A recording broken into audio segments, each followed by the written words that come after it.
Who did you expect? Who did you expect? Who did you expect? Who did you expect? Who did you expect?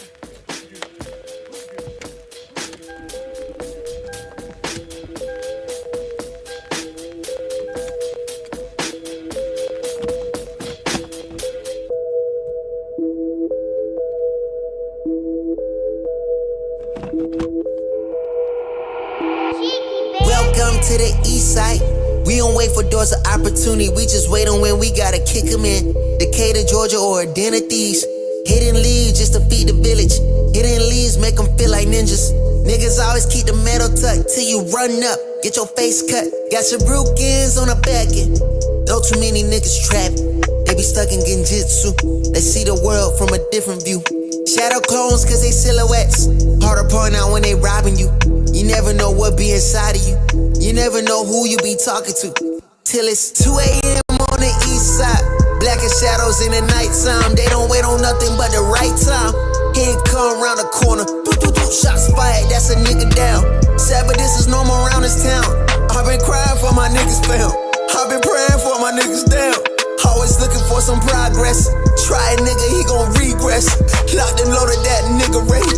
Turn your brains into red spaghetti. I be looking for God here. Hopefully see that I'm trying here. Save my niggas cause they really lost.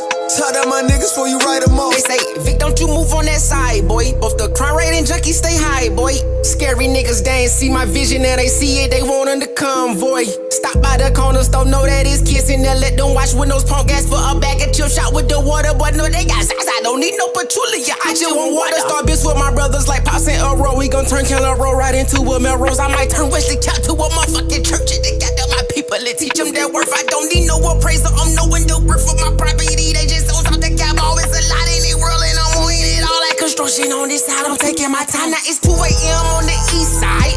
Up as fuck, no I'm writing rhymes. Late night, not an early morning like an alchemist. I'm turning into something. Shots fired, that's a nigga down. Sad, but it's normal around this town.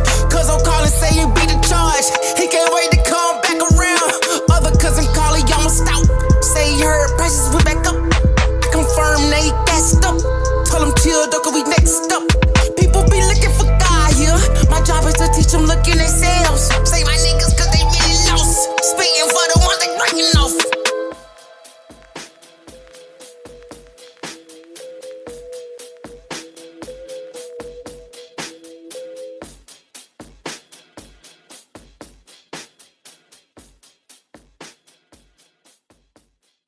Who did you expect?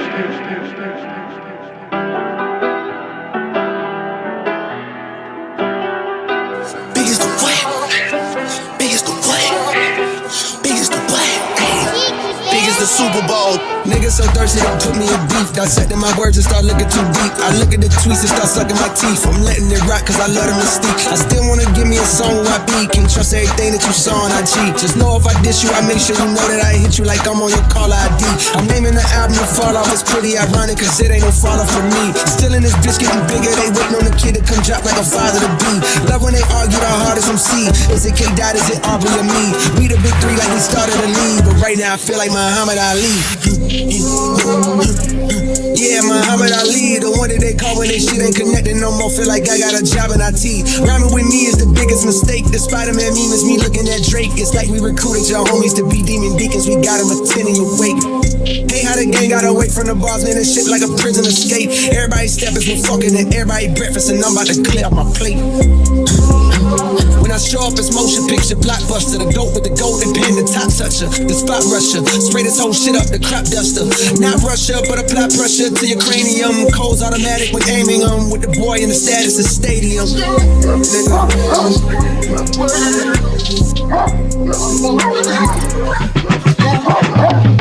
Big as the Super Bowl, but the difference is it's just two guys playing shit that they did in the studio. Niggas usually send their verses back to me and they be terrible, just like a 2-year-old. I love a dinner with some fine women when they start debating about who the GOAT. I'm like, go ahead, say it then. Who the GOAT? Who the GOAT? Who the GOAT? Who the GOAT? Who you bitches really rooting for? Like a kid that had been from January to November, nigga, it's just you and Cole. Big as the what?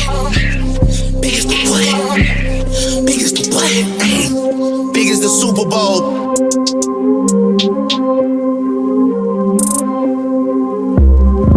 Did did you expect? Why that girl on her phone, G? Never paid attention to the room or the homie. She just missed another opportunity, And I know that she lonely with no company, She so busy reading text, she ain't even read the room, yeah. Always sending texts like I just want myself a little boo, yeah. I think I just went stupid, hit by Cupid. The arrow hit my heart, I hope she noticed. Gotta read the room, yeah. Learn to read the room, I really wish that you can read the room. I really wish that you can look inside of me, and I can tell you how I feel, little baby. Just learn to read the room, Read the room. Just read the room, Just read the room. Learn to feel that presence and that feeling in that mood. Just learn to go ahead and feel that moment too, Learn to read the room. Trying to talk to you was honestly so fucking strange. Trying to find a way that drove my brain to be deranged. I would've never thought I'd have this kind of issue. I couldn't connect with you inside of the same room. I know you feel me, at least I think you do. It's hard to tell, I cannot read the room. Seem to be unfazed, that's what you supposed to do. You seem so confused, baby, why won't you learn to read the room? I really wish that you can read the room. I really wish that you can look inside of me, and I can tell you how I feel, little baby. Just learn to read the room, Read the room. Just read the room, Just read the room. Learn to feel that presence and that feeling in that mood. Just learn to go ahead and feel that moment too, Learn to read the room. I'll show you how to read the room, baby. Say you faded off that drink, I hit the road in Zoom, baby. Project nigga section 8, I never had a spoon, baby. She says it's rated, this movie coming soon, baby. No, I ain't worried about your boyfriend, he ain't like that. See me, it's on sight about that pussy, he gon' fight back. He gon' risk his life, I beat him up like go down my path. But your bitch want me, so it ain't my fault that you tried that. Oh yeah. Learn to read the room, I really wish that you can read the room.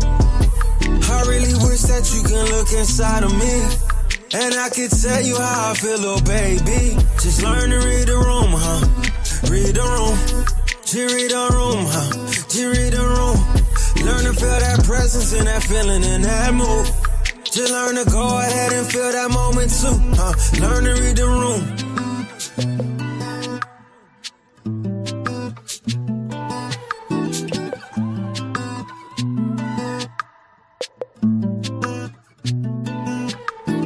Yeah, everybody think it's a game. Yeah, everybody think it's a game. Yeah, everybody think it's a game. Boy, I ain't playing no games. No, boy, I ain't playing no games. Yeah, don't nobody know about the late night, early mornings with no sleep. Don't nobody know about the low time we ain't really had nothing to eat. Don't nobody know about the time we had to ride around without tank on E. Don't nobody know nothing but me. Don't nobody know nothing but me. Don't nobody know about the grind that it took. Don't nobody know how many times we put ourselves out there and got overlooked. Don't nobody know our pockets was low. Don't nobody know they think what they know. Don't nobody got love for a man, especially when a man hitting it low. Everybody got words of wisdom. Who putting in the work though? Everybody wanna get a trophy, but you ain't make it to the ship though. Better stick to your sailboat. I know you love to ride away. I see you really love to follow. Trendsetters over here though. Whoa, everything seem like a game until you get played, yeah. Everything seem like a game until you get played, yeah. Everything seem like a game until you get played, yeah. Everything seem like a game till you get played. 2K, pat me the pressure, I handle the rock. Stay on the ground till I shoot to the top. Harder than lava, I fire the op. Stay back and shoot, my heart is your heart. I don't miss nothing, my shot can't get blocked. Bust in your face like I'm Curry on God. My mentality, win at all costs. Snakes in that grad, had to cut a few off. Keep my head low, my focus is pivotal. Confidence is key, don't let haters get to you. Critics always wanna say something negative. I can't mind them, I know that I'm better than them. I just know I gotta grind for my team. Take the title on me, be MVP. Once I do, I'ma show on the king. Finger to the left, so quiet my demons. Everything seem like a game until you get played, yeah. Everything seem like a game until you get played, yeah. Everything seem like a game until you get played, yeah. Everything seem like a game till you get played. I hear the logic. I just cannot accept it. Welcome. What was it, Saturday? To the Saturday edition of the Aaron No Show.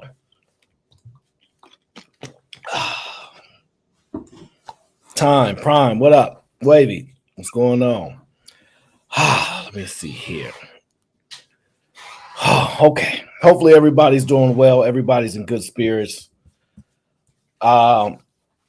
The internet is undefeated. Let me give a big shout out to my dog, GBGville, for being the sponsor of the last show, which was a while ago because I've been gone working on this sports show with Sharon. So big shouts out to my brother, GBG.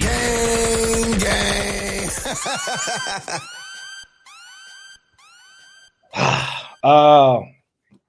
Where is Gville at?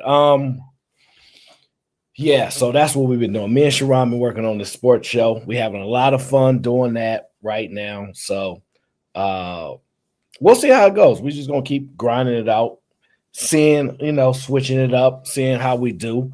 And do what we do. Sharon, what up? What do we have on the agenda today? First is first. I don't want to say Sharon was right because I don't think he's right. Will, what up? But he said that Tyson would throw the fight, but I don't know if he threw the fight. You know what I'm saying? I don't know if he threw the fight. So I'm struggling with that part right now. Okay.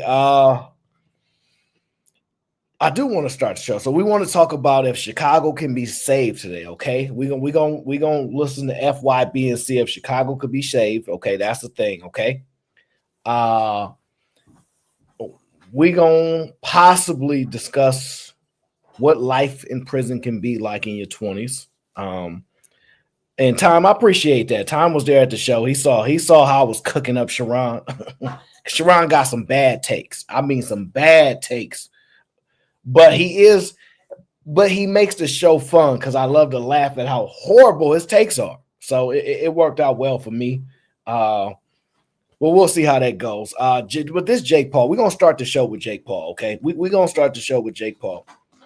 I think Jake Paul has officially proved that social media people are bigger than almost celebrities at this point. The vast reach that social media stars have now, I think supersede almost the vast engagement that the normal celebrities actually have. There's still some that are just on mega stratosphere, but it's starting to show the dynamics of just how powerful social media is. Jake Paul was he was giving the 1, 2, 3 to Grandpa, and I told Sharon, yes, I said, Sharon, he old, he got his walker out there, I'm like, come on, man, and that young kid got money and he been grinding. Sharon, like, come on, man, you can't say that on a live stream that you're gonna go against Tyson like that. He pulled me to the side, like, look, don't say you're gonna go against Tyson on the live stream like that, brother. It ain't gonna look good for you. So I said, all right, Tyson gonna beat him, But if y'all heard what I was saying when I was breaking this, like, I couldn't say it because I don't want to get blackballed by my own people, They find out you're going against your people, then they get mad at you. You know what I'm saying? So I didn't want no problem with the black community at the time. So I let Sharon walk me off the ledge and say, Tyson gonna win. Even though I said that young man with all that money beating up his uncle, but that's near here nor there. But yeah, the power that this guy has, the influence, I'm telling you, it's different. It's different. It's so you're starting to see right now just how powerful this social media is, right? I think that we saw, what did we see? We saw another boxer, and I don't know if we could argue that Jake Paul is the best boxer on the planet right now. I don't know. I'm not going to argue that he is, but he's beat some of the most legendary boxers. I don't know. I mean, and his marketing is better than everybody's except for Floyd at this point, if you think about it. I think Sharon was telling me he had 400,000 people just watching the little face-off or something like that. 400,000 people. The hell, to watch him argue with an uncle. Okay. Tyson got his bag, 20 M's, I heard. So, I mean, that's cool. I ain't mad at him. But I don't think Tyson can box anymore. I think Tyson's career is 100% officially over. No one's ever going to want to pay for anything to see him fight again. So he took his last purse, his last 20 million, and it's over with. No, I don't think none of you will ever. I think 40. I think it was 20 M's. I don't know. Somebody told me it was 20. I could be wrong, but somebody said it was 20. So he took his last pay cut. I mean, he took his last payday and he run into the sunset with it. So, that's cool for them. I'm glad he didn't get hurt too bad because that young bull could have hurt him. I don't know why, but y'all remember Patch from Philly? Y'all remember Patch? He had that viral clip when the dude pulled over, like, yo, what's wrong with you? Why your hair all messed up and goofy like that? Yo, my name Patch. Don't play with me. Don't play with me. And I'm like, why they flooding this back in my timeline again? You know what I'm saying? Like, why are they flooding this back? And now I guess he older now. And I don't know if his name is still Patch or not. But this my hood. You know you're in my hood? Don't play with me. That thing hilarious, by the way. I mean, it is one of the funniest things we ever seen in our life. But that's how I'm feeling right now. Like this youngin' he just ran through he gave old head that work, so the bag is out there. But next, I think Jake Paul might actually be proven that he's bigger than current boxing stars. I don't even know how much money a lot of these boxing stars is pulling in if they're not Floyd Mayweather. If you're not Floyd Mayweather, if you're not a name like that, I don't know how much money y'all pulling in for a fight. I think at this point, y'all biggest fight will be against a social media superstar. Right? Think about it. Is there going to be a bigger fight than a social media superstar versus an athlete at this point? I don't think so. At this point, I don't think it will be. And it's gotten so big that after Jake Paul was trying to celebrate his victory, and it was a victory because I told Sharon, if it goes the distance, then he automatically wins. If Tyson don't win in the first 3 rounds, then he win by default just by going all those rounds with him. You see what I'm saying? So like he guaranteed victory after the 3rd round to me, and he won a decisive card. A lot of people were speculating it's a conspiracy. Like, what would his career be if he did lose to Mike Tyson? So the fix was in. I don't know. I don't really think about it that too heavily because ain't nothing gonna change. Life gonna go on. But Gervonta Davis won't smoke with the newest golden boy, okay? He won't smoke with the new golden gloves right now, okay? That's what he wants. He wants most smoke with the man.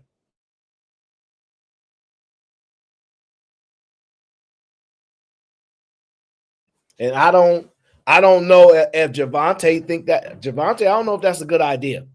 But I want y'all to listen to what was said in the conference. I think this is a post conference about what Gervonta had to say about the social media superstar. All right, listen up. You called out Canelo in the ring. Gervonta Davis just posted that he would beat the brakes off of you if you guys fight. Yeah, I mean, I'll be down. Let's run it. Like, I'll be super, super down. I don't know if Gervonta needs Jake Paul. Let's be clear, right? Is that his manager? Did y'all hear that? He said Gervonta needs Jake Paul. Let's be clear. And don't mind me, guys. I haven't eaten today, so if you see me like bite some food or something like that, don't judge me. I've been running around all day. I'm hungry. Okay, I know y'all don't really care if I eat or nothing, but I need to eat something. So don't mind that. But he just called out Gervonta Davis.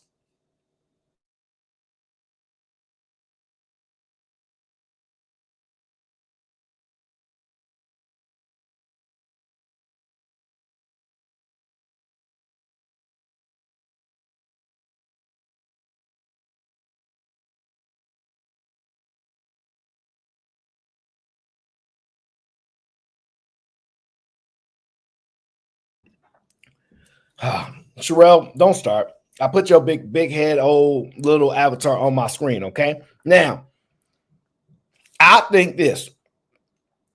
I don't think he can beat Javante.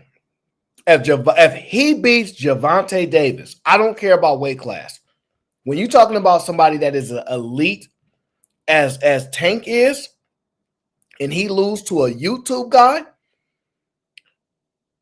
I want to say at this point, I'm going to crown Jake Paul the number one unranked boxer in the world. If he beats Javante Davis, he is going to be the number one unranked boxer in the world, in my opinion. I don't care what none of y'all say. I don't care that y'all mad that he beat up y'all legend, okay? I don't care nothing about that. Not a single second. If he beat y'all legend up, I don't care. If he beats Javante, he is the number one unranked boxer in the world. And I say unranked because I don't know how rankings go. I don't know if he has to join officially a boxing league or something in order to get ranked or to be top ring athlete or whatever. But if he beats Javante, I'm gonna rank him up there. Yeah, I'm gonna rank him up there. That would blow the doors off of boxing as we know it. This guy is doing more for boxing than people have done for the last 20, 30 years. Now, Nadish, what up? He says Tank will beat the brakes off. I believe that too. But here's the problem. Y'all said that Tyson was going to beat the brakes off of him. So at what point do we trust and believe what y'all saying? Are y'all just doing it off of nostalgia that y'all just believe that y'all can't believe a YouTuber is getting millions in training year round to beat these people up, and y'all shocked because y'all think that he's just a normal guy like us?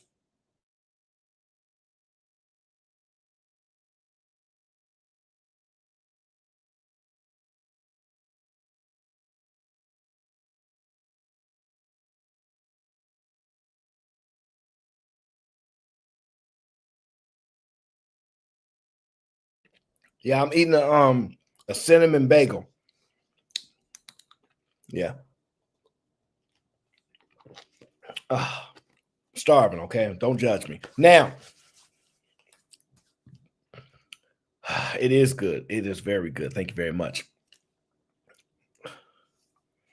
Hey, Doris. Doris says that was a money grab. Was it a money grab for Jake Paul or for Javante? Because I don't know which part you talk about. It's gonna be money for both of them. It's gonna be a lot of money for both of them. If Tank get in the ring with Jake Paul, I think Jake Paul could probably get double what he got this fight. So if he got 40 million for this fight, I could see him getting about 100 M's to take on Tank. I think, and that might be his master plan, to be honest with y'all, because he been fighting all these retired boxers, beating them up, showing y'all give UFC, Nate Robinson getting knocked out. Like he putting people to sleep. His exit strategy might be $100 million. And I don't know how much. I think he's probably worth $100 million right now. He been getting money. So it might not even be $100 million. It might be something else. So, but it could be his exit strategy. Fight the one of the biggest boxers in the world right now that's active and make sure you get the biggest purse ever. So that way, either way, he gonna win. Oh yeah, no, Miss Doris, I agree with that. They definitely ran for that money, and they should. I mean, we all wanted to get some nostalgia and see Tyson come back to life. The Tyson that we remember before he had to bite people's ears and resort to the fetal position. Sorry, Tyson. If I see you on the airplane, I won't say nothing. I know better. I won't violate no way. Okay, I know my role, Tyson. Don't be upset with me, okay? I know better. Wait. I'm gonna ask y'all one question. How many of y'all, after seeing Jake Paul put the pause on Grandpa, how many of y'all think if y'all trained for 2 years that y'all wouldn't be able to take Mike too? How many of y'all? If y'all trained for 2 years, y'all think y'all could take Mike?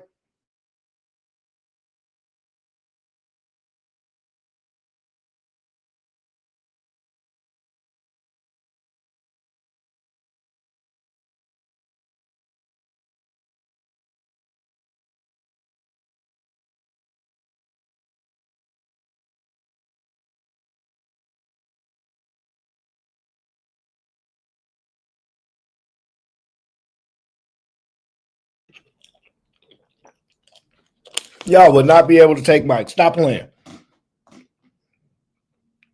I can't believe y'all avatars in here hiding in the chat talking about, yeah, I'll take Mike. I'll get him. No, you won't. Y'all could train for the next 3 years. Unless Mike Tyson turned 80, y'all ain't got no chance. Y'all need to stop this. And that's why y'all disrespecting Jake Paul. Y'all think y'all could do what he did. Y'all disrespectful. How about this? What if y'all train for 2 years? Could y'all beat Jake Paul? Since y'all want to be disrespectful, go all the way with it. If y'all train for 2 years, can y'all take down Jake Paul for 20 M's? But you only get the money if you win. It ain't one of those you lose and you still get money. I'm talking about you. If you lose, you get $0. But you definitely get beat up on TV for sure. You definitely gonna get this work. Maybe they give you some residuals because the footage of you getting knocked out, like, you know, that might be good enough. That might be worth a lot of money to you. So you could do interviews after, stuff like that. But I think I'm gonna stay away from boxing.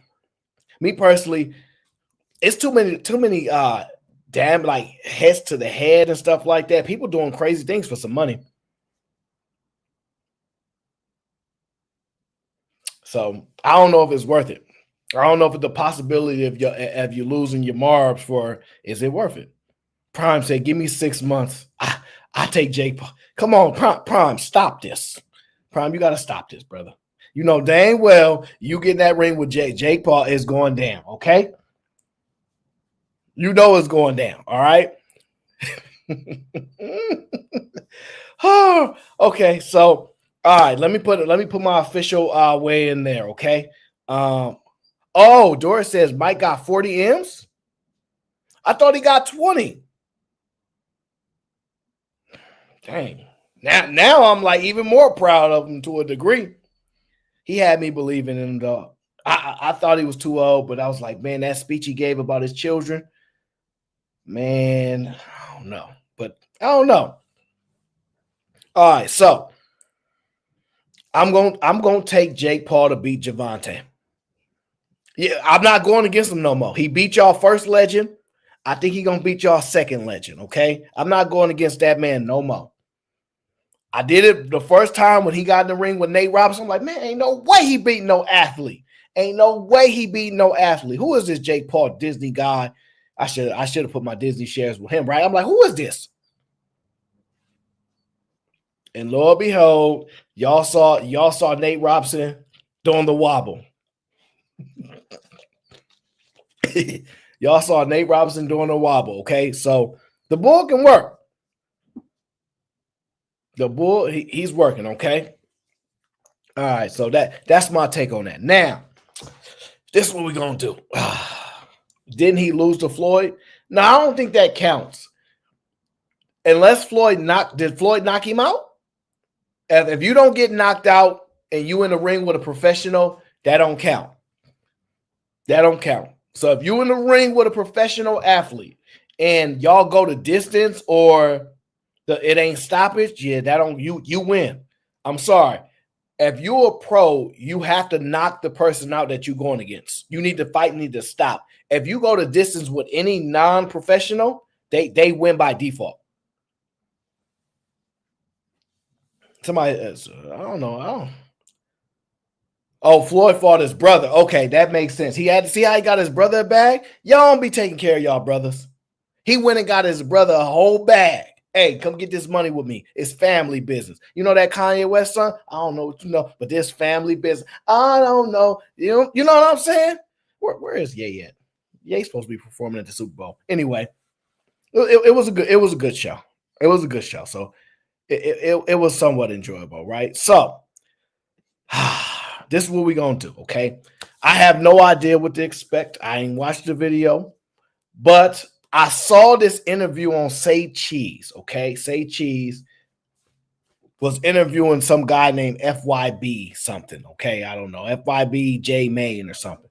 And he said he is out there preaching a peace. And he said that his mission is to bring peace, okay? So he went to one of the toughest places in Chirac.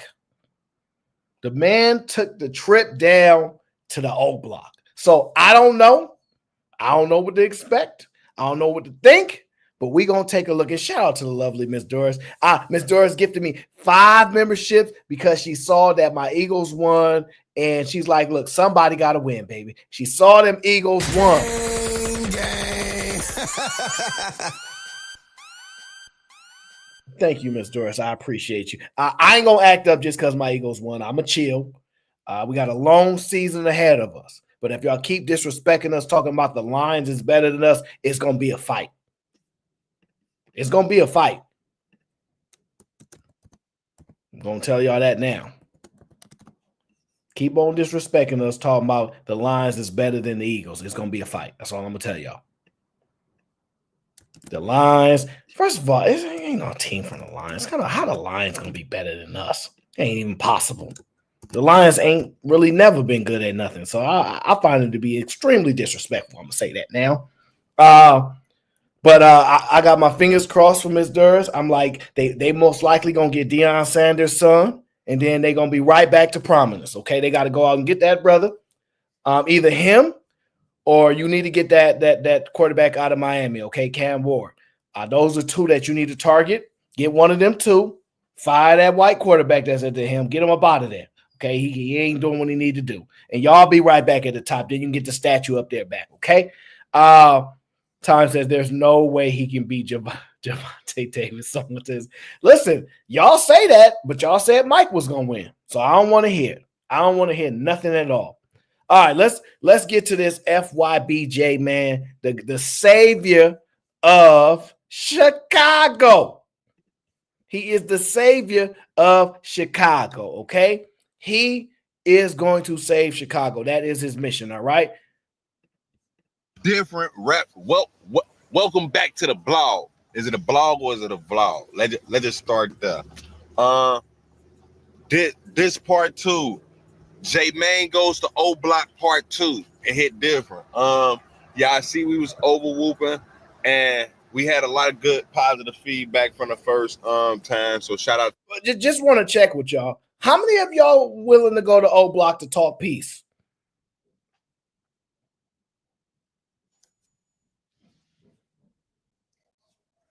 Y'all willing to go to O Block to talk peace? Don't y'all judge this young fella.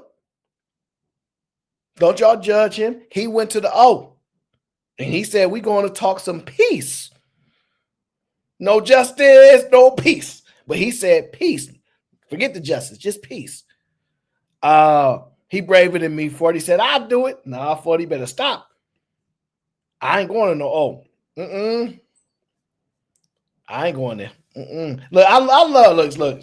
There goes Sherelle playing, talking about O Block is a tourist site now. No, it's not. No, it's not. I listen, unless they moved everybody out of the O, don't do it. Don't go to the O. Like, yeah, you heard what they said. To everybody who was involved. Now we finna basically go back to the O and give back some of the whoops that I created. Let's just start there. Y'all seen the last video. Y'all seen DQ tried the whoops. I let DQ try the whoops.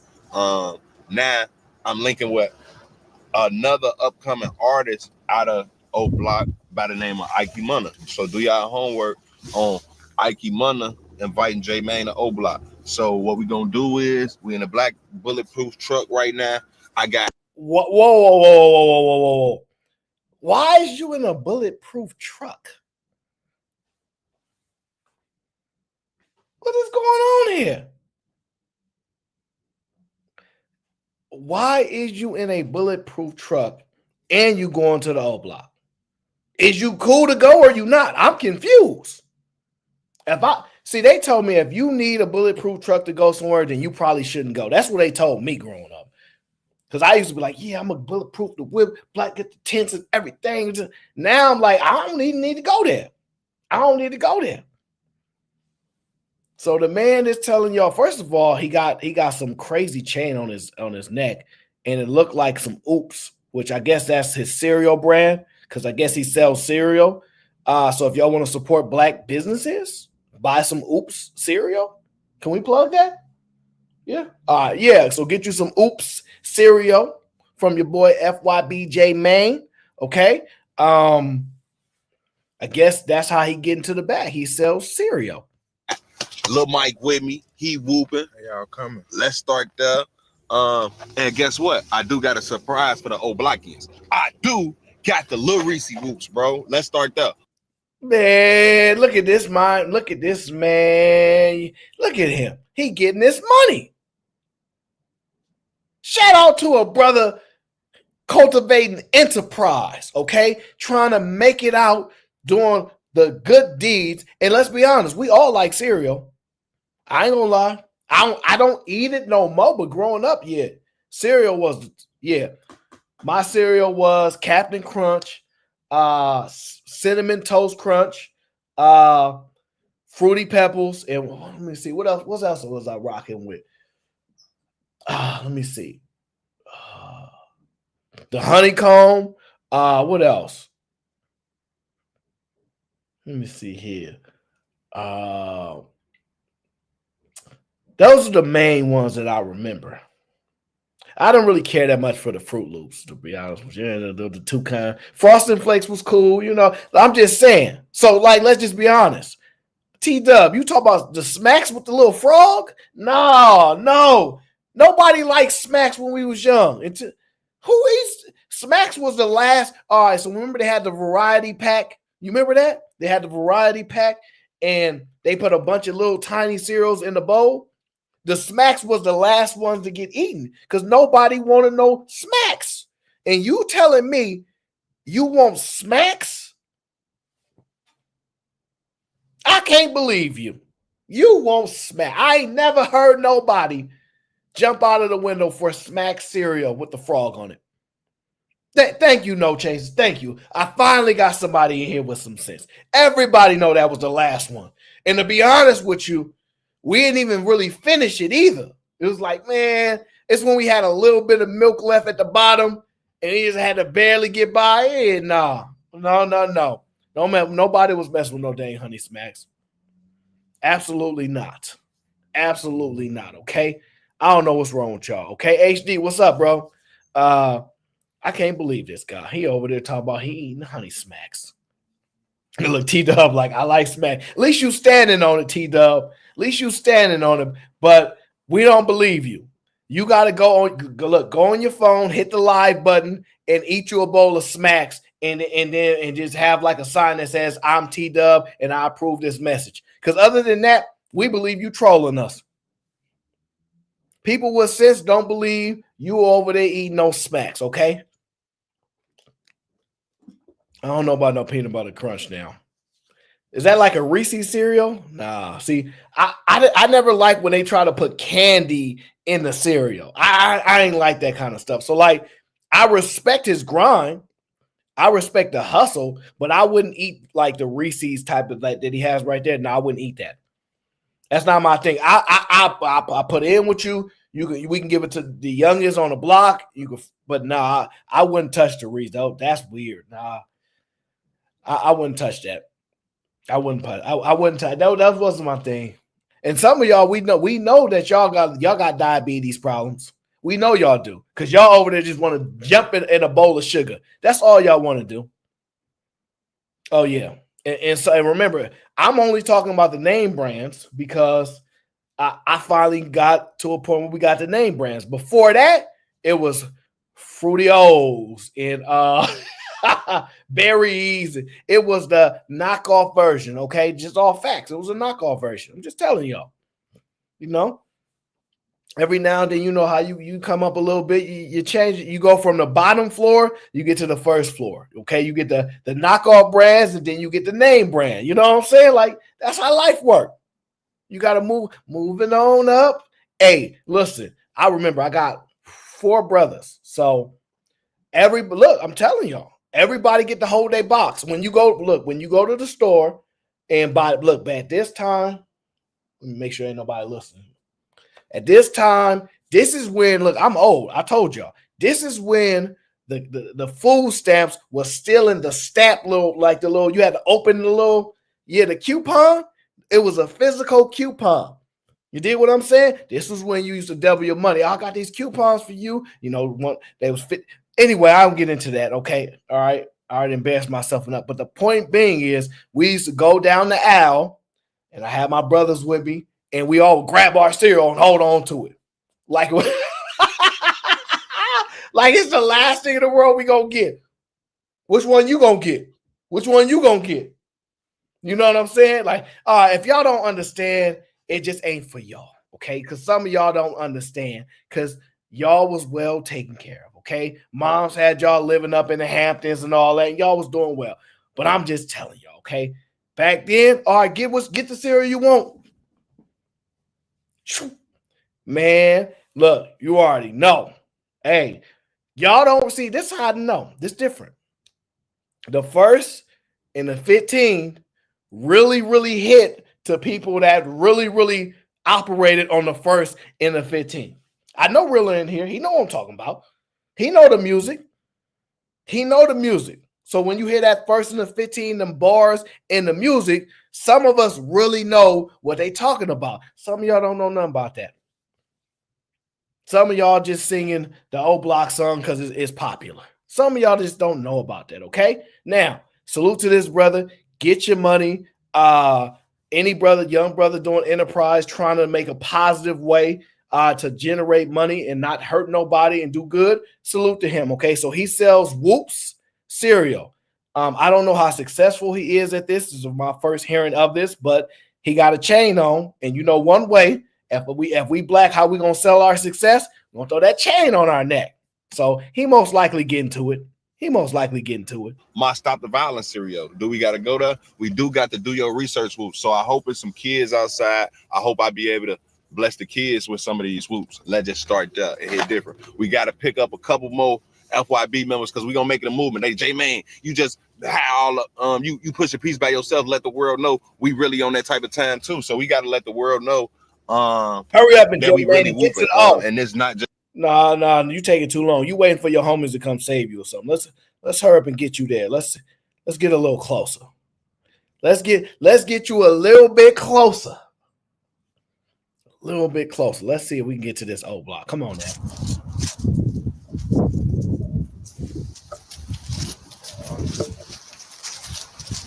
It hit different when you in the community, you run into the community. It hit different. Hey, when you can hear like the air, when you can hear the air, you know what I'm saying? Then that's how you know that he really going through it, okay? Shout out to my brother T Dub for the membership. He said, I gifted myself a membership. That's cool too. Hey, listen, you know why? Because the algorithm was feeling us talking about the struggle, okay? They heard you talking about some golden smacks, and they was like, we got to save this brother. Save this brother Court here, and they got to save you, bro. That's all that was. Shout out to T-Dub. I don't know. Do y'all recognize this image? Because I'm not really sure if he's there yet or if this is just the notorious old block. I've never been there, and I'm not going there. Unless Chicago really invites me, I ain't going there. Okay, I'm just letting you know. I ain't going. If Rilla say, "Come on, we going up there," you know what I mean? We're gonna do some work. I'm like, where? It's the old block, the one that they be rapping about. Come on, stop playing around. I don't want to go. I don't want to go. I don't think I'm gonna do it. I don't think I could do it. Nah. Nope. Nope. I don't want to look over my shoulder every time I turn around. Nope, not gonna do it. Now, this guy here, he sells cereal. Back in the day, it's two ways you could make it through. See, you sell CDs in the hood. They show you love. Or you the ice cream man. If you got the little ice cream song, y'all know the worldwide ice cream song. Don't make me find the goddamn song and play it. Okay, y'all know what I'm talking about. That's what I'm saying. Okay, look, Mel said, "Come on, it ain't that bad." Well, Mel, do me a favor, Mel. This it ain't that bad. I'm sick of y'all. Won't you post right up on the O with them and put a sign that says it ain't that bad? And I approve this message. Just go hit your live stream button and do it then. Because I'm sick of y'all telling us go and do these things that y'all don't want to do. That's why I'm sick of y'all trying to get us to do this stuff, okay? Ain't happening. Hey, nephew. I said, this nigga looking like little out here. I'm coming back to the motherfucking roots of this motherfucker. You heard? Hey, look. I'm going to keep it a bean. I'm going to ask y'all this because, look, and some of y'all gonna know and some of y'all not going to know. You know how, like, when you possibly outside your neighborhood and you going to another person's hood, y'all not really beefing, but you know this ain't your section, and you walking through. Maybe you going to see a chick. I don't know. I ain't never done nothing like that, but I know people do. And you going through, and you like, man, I don't see nobody outside. And then all of a sudden, somebody like, nephew, that's you? Oh, nephew, what up? And you like, whew. Oh, what up? What's going on, man? And he ain't really your uncle. That's just what you need right now. Yeah, what up? Oh, yeah, everything cool. You know what I'm saying? Like, y'all ain't related by no blood or nothing. But hey, listen, he showed me, look, I'm gonna be interacting with him. Other people might see, they might think it's good. I don't know. I don't want no problems. I'm telling y'all, that's how I be going down. I know y'all don't understand, but it be going down like that. He was looking through. What's that? Oh, what's good? He was like, whew. I thought that was somebody else. Man. I'm so glad to see you. And it's usually an old head, you know what I mean, just been around forever.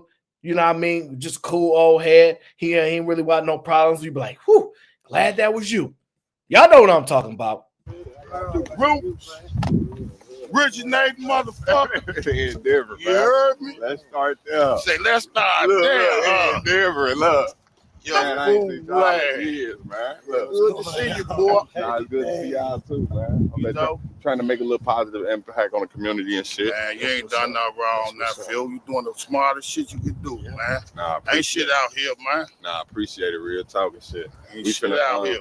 We finna go to Parkway and guess what? We still love them and respect them, and we protect them. Real talk. No matter what. Man, y'all heard this right here first, man. C-Mac, man, Colonel, man. We got, man. Hello, man. Let's just start up, man. Hold on. One more time, man. You know welcome home, man. I've been seeing you on Facebook and getting into it, man. The whole time I've been wanting to tap in about us. See? My pop told me, like, man. Hey, look, man, he got his granddaddy there and all this kind of stuff, man. I don't know, man.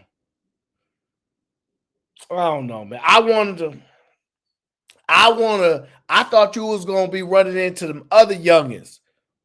Like you running into all the old heads and y'all reminiscing about the good old days is wild. How you try to save the rack and you talking to the old heads that don't be having no issues there. They be minding their business. You need to be talking to the youngsters. Man, where is these youngsters? I don't know how you gonna say where the youngsters at, man. I need to see some young cats, man. I'm sick of this. Let me see. Hold on. Let's forward some.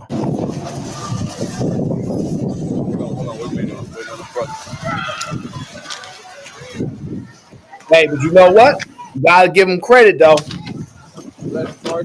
You gotta give him credit though, because he ain't tuck his chain in. Cause look, if it was me, I'm gonna just tuck mine in.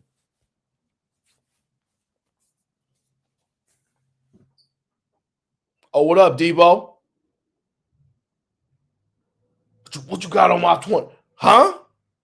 Oh, come on, man. Debo. Nah, you ain't gonna get me. So you gotta give him his credit, okay? Boy, there he icy, okay? I don't know if it's so icy entertainment, but he's shining, and I don't know if he's supposed to be there or not. But he said he got the invite, okay? He said he got the invite. But I'm waiting till he run into the real youngsters there. And it looked like this is the part where it looked a little bit close. Because before he was talking to all the old heads, they like, yeah, you know, I've been here for 30 years. You know, it didn't change so much. All right, get up out the way, old head. We know y'all story already. We want to see the other story, okay? Now we want to see if we get to the truth. Hey, Love C. 40 said he definitely needs security with that 100K plus on his neck. It don't look like he got security, though. I ain't gonna lie. Like, even when you look at the camera angles, it looked like he got like 2 or 3 homies with him. And then that's really it. It don't really look like he got nothing else besides 2 or 3 homies in the camera, as far as I could tell.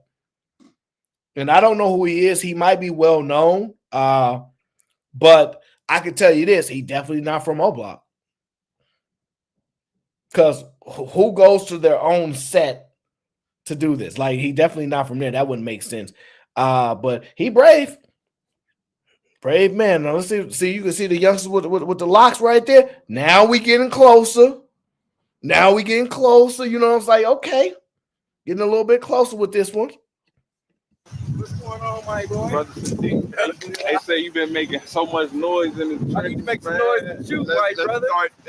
They say, man, you can't go back to the O without Sadiq. A lot of people want to know who you is, bro. Who I am? I'm Sadiq Ali, just a simple person, Muslim. Okay, he said his name is Sadiq Ali. I don't know who this is, but I'm guessing this his hood. I'm guessing because you can't just be anywhere. I don't know. Maybe y'all know who he is. Is he a rapper or something? He can look a little bit older to be a rapper. But hey, cool. All right, so now we finally got some action because now it's looking like some people that's probably a little bit more players in this area. You know what I'm saying? So we'll see. Bro. Who I am? I'm Sadiq Ali, just a simple person, Muslim.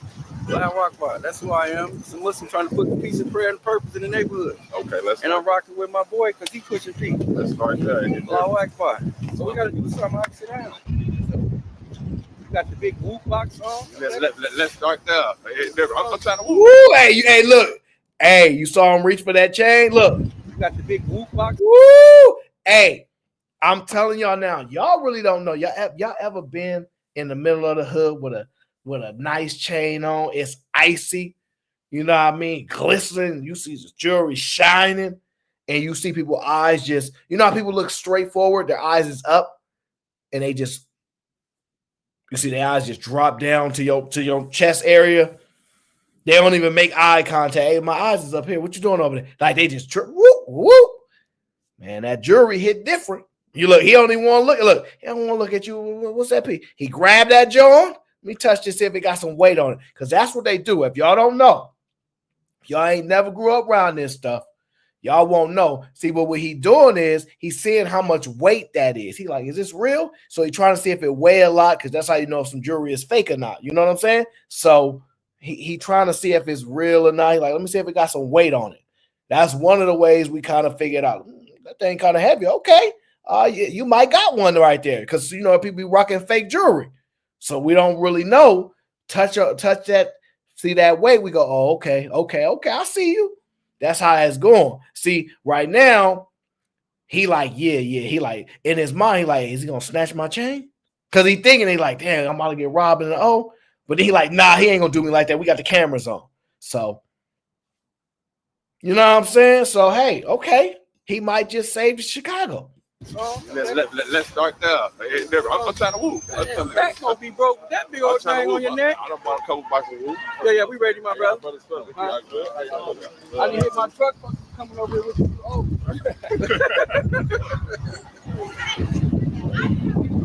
At a stadium? Oh, what was that? Hold on. Is that a stadium? Oh no, maybe that's a train station. Right there. I don't know. I don't know if that's private security or that's an officer, because, you know, Sherelle was saying they got a lot of officers out on the block all day. So I don't know if that's a officer or if that's private security, because they be wearing, you know, all that stuff. And I don't know if they with him or if they just posted up on the block monitoring it or not. I don't know. I ain't never been there. They can't pay me enough to go, sir. Especially all this stuff that's going down, feds picking people up. Nah, I'm good. I don't want no problems, no issues, okay? None at all.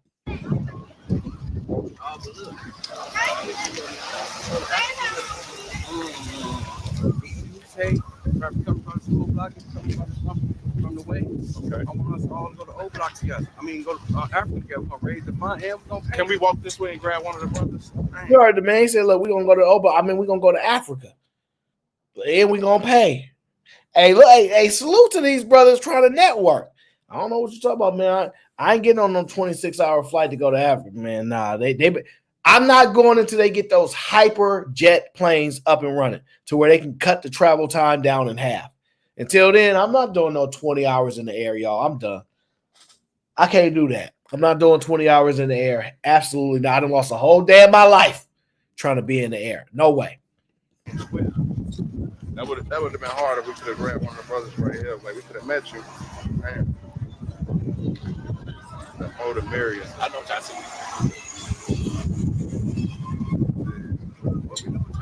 We keep going. What is it? What you doing? Absolutely. That's what it's all about. Oh, yeah. Let's go. Like on that. Hold on, what Raise that. How y'all feeling? You feeling, brother? All right. Hey, J-Man love the kids. Hey, he love the kids. You know, hey, listen, man. Somebody said J-Man is in his hood. He's from Jarrow City. That's 62nd. O Block is 64th. I don't know. I don't know what I wouldn't know the difference between a 62 and a 64.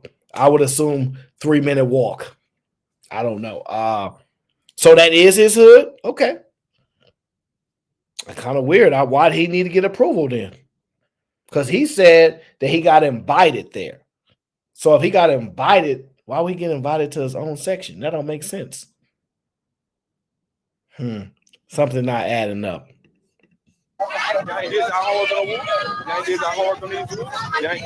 did. You know what this is? Let's start now. Who died for these? Rosa Parks? Okay, it hit different. He say Rosa Parks died for the roof. Let's start there. YouTube all the time, bro.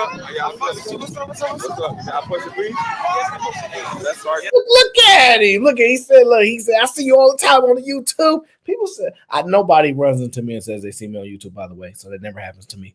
Thankfully. But he said, yeah, y'all pushing peace? Is y'all pushing peace? And the young brother says, yes, we are. So this guy is having a strong impact. The guy is having a strong impact. He pushing peace. And he got the youngest saying they pushing peace. I'm kind of impressed right now.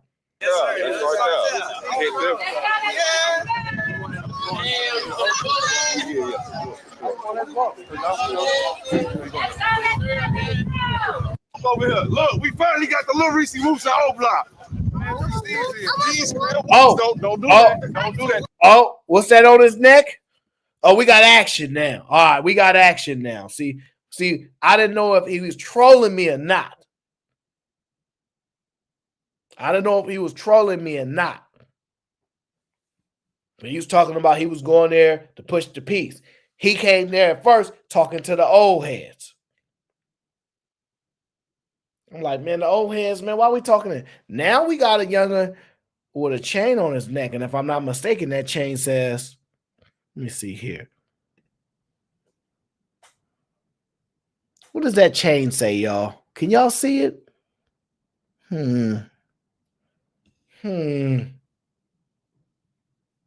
What does that chain say? Can y'all see it? I can't see what it says, but the chain looked familiar. The chain looks familiar, y'all. That might be one of those O Block representatives. I don't know, but it looks familiar. I've seen it somewhere. I just can't quite put my thought on it. Let's see what this conversation gonna be like. These real. Can we get back out? Can we get back out this gate? Let's start there. Once we come in, Ike Mana. Now can we get out? Let's start there. They go police right there. Straight up. Okay. They got police everywhere. Yes. That's not enough cereal for all the kids. Oh. Love you. Hey, all right, now we seeing some real youngers on the block now. So now I'm starting to believe the conversation. Another chain. Another O. Okay. That's another one. I'm going to look. I'm wondering, in order to get one of those, because look, when I was growing up, I'm not going to do nothing like that because people be incriminating themselves all over this internet. I'm going to say this. I wonder what he had to do to get that chain. Can anybody just get a chain? I'm just wondering, like, do you think when they go to the block, hey, everybody just come here, everybody get a chain? Or do you only give chains to certain people? How do you pick out who gets the chain? I don't know. Right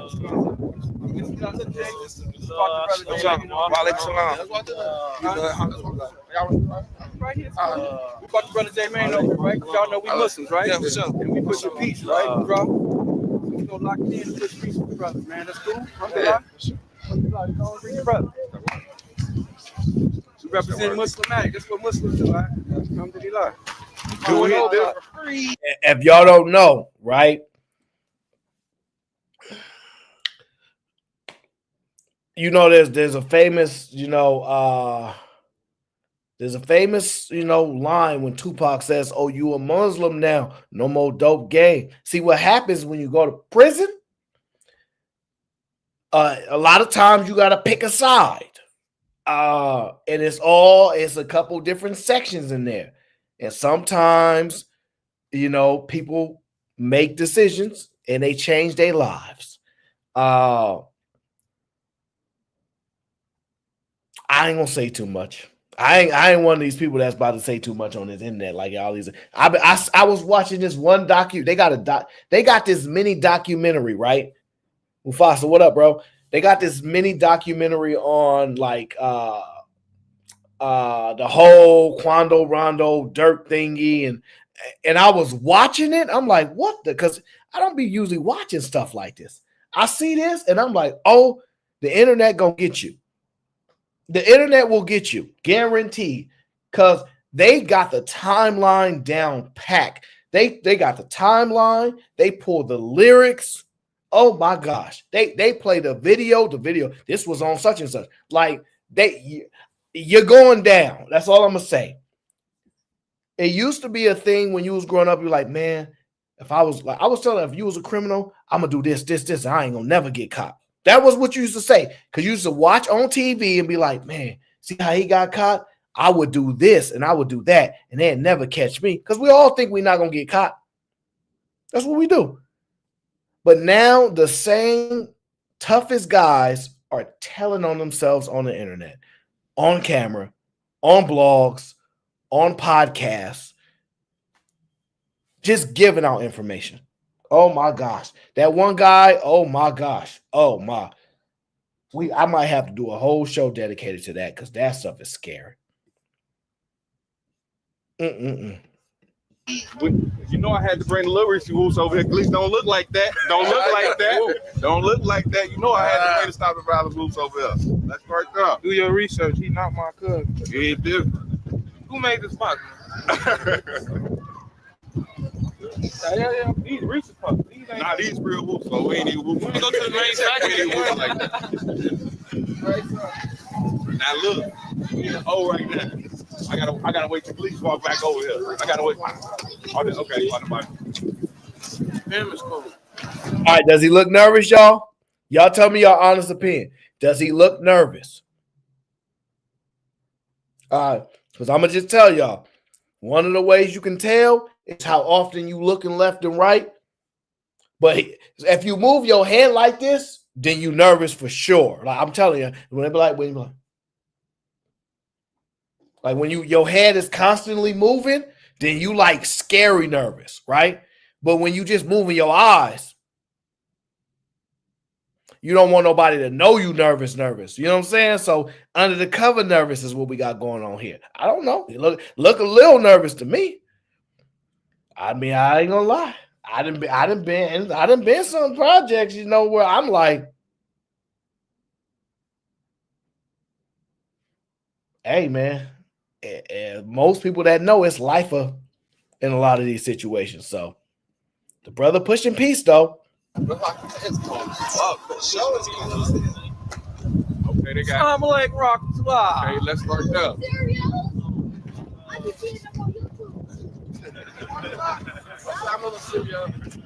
Coming, man. You know we Muslims, like we pushing peace, bro. You know that. What's up, man? And look, and the guy keeps saying, you know, we Muslims, bro. We keep pushing the peace. I don't know what that means, but this is my guess, right? Because I'm gonna just tell you. I don't know if people know this, but in my neighborhood, the way our projects was very unique. I'm gonna say that, right? But I ain't gonna say too much because y'all internet people is undefeated. But I'm gonna say this: there was a Muslim that lived like 2 doors down from me. He was an old OG, had the, you know, the little cap, everything, right? You know, and he would just go on, because I don't know how to describe it. I won't say a balcony because it's not a balcony per se, because usually balconies are like behind the house type of thing, but this was like in front. He just like, it was elevated. I don't want to say too much specifics. I can't trust you crazy people, but he was one of the nicest guys ever. Like, you know what I mean? Like he'd be like, hey, come here. Like he was one of those old heads, like he seen what's going on in the neighborhood. He see the kids and all that kind of stuff. And he kind of just pulled me like close to him to a degree. And I will always be over there from time to time and just be listening to him talk a little bit. He would always give me some food, like, yeah, here you go, take this. And here's the crazy part. I didn't know he was a Muslim. I didn't know at the time. I was so young. But looking back at it now, I realized, like, oh my God, that's what it was. I was like, why was he so nice to me? You know what I mean? Like, you know what I'm saying? So, in my opinion, I feel that I've been impacted positively by Muslims. So I have a nice opinion of them compared to what other people may have, or vice versa. They may have a nice opinion, but that's my experience just growing up as a young person. Like, it's not like they go out of the way to force anything on you or this and that. Like when they say they peaceful people, they peaceful people. If they tell you it's not peace, then it's not peace. Oh man, I've been gone too long. Shout out to my brother Shadow Dragon TV in the building, says, can we get the water check? We here. Gang. Oh, we here, my brother. We are here. We just going down Oak Block right now, trying to see if my guy can save Chicago, okay? Because if he can fix the O, they can save all of Chicago. If they can fix the O, they can save all of Chicago, okay? I believe it. Now, I'm going to just say this. He looked a little nervous because in the beginning, he was with the old heads. I'm real comfortable with the Mike Tysons of my block. You know what I'm saying? Like, come on, what up, Mike Tyson? What up? They old heads now. When you see them youngins pop up, who that? Like when that pop up, yeah. So you know they in the trenches. Hey, y'all can take it how y'all want. Think it's a game. You'll find out. Pikachu out there. Dingo, I got a phone with Pikachu, Mike. No, I was gonna talk later. Where he at? I can show y'all what. How you coming, bro? We making history right now. Y'all feel it? We making history right now. What we doing? We're taking our community back home. That's what we doing. The kids gonna be able to come outside. Y'all see all the kids out here whooping. Let's go.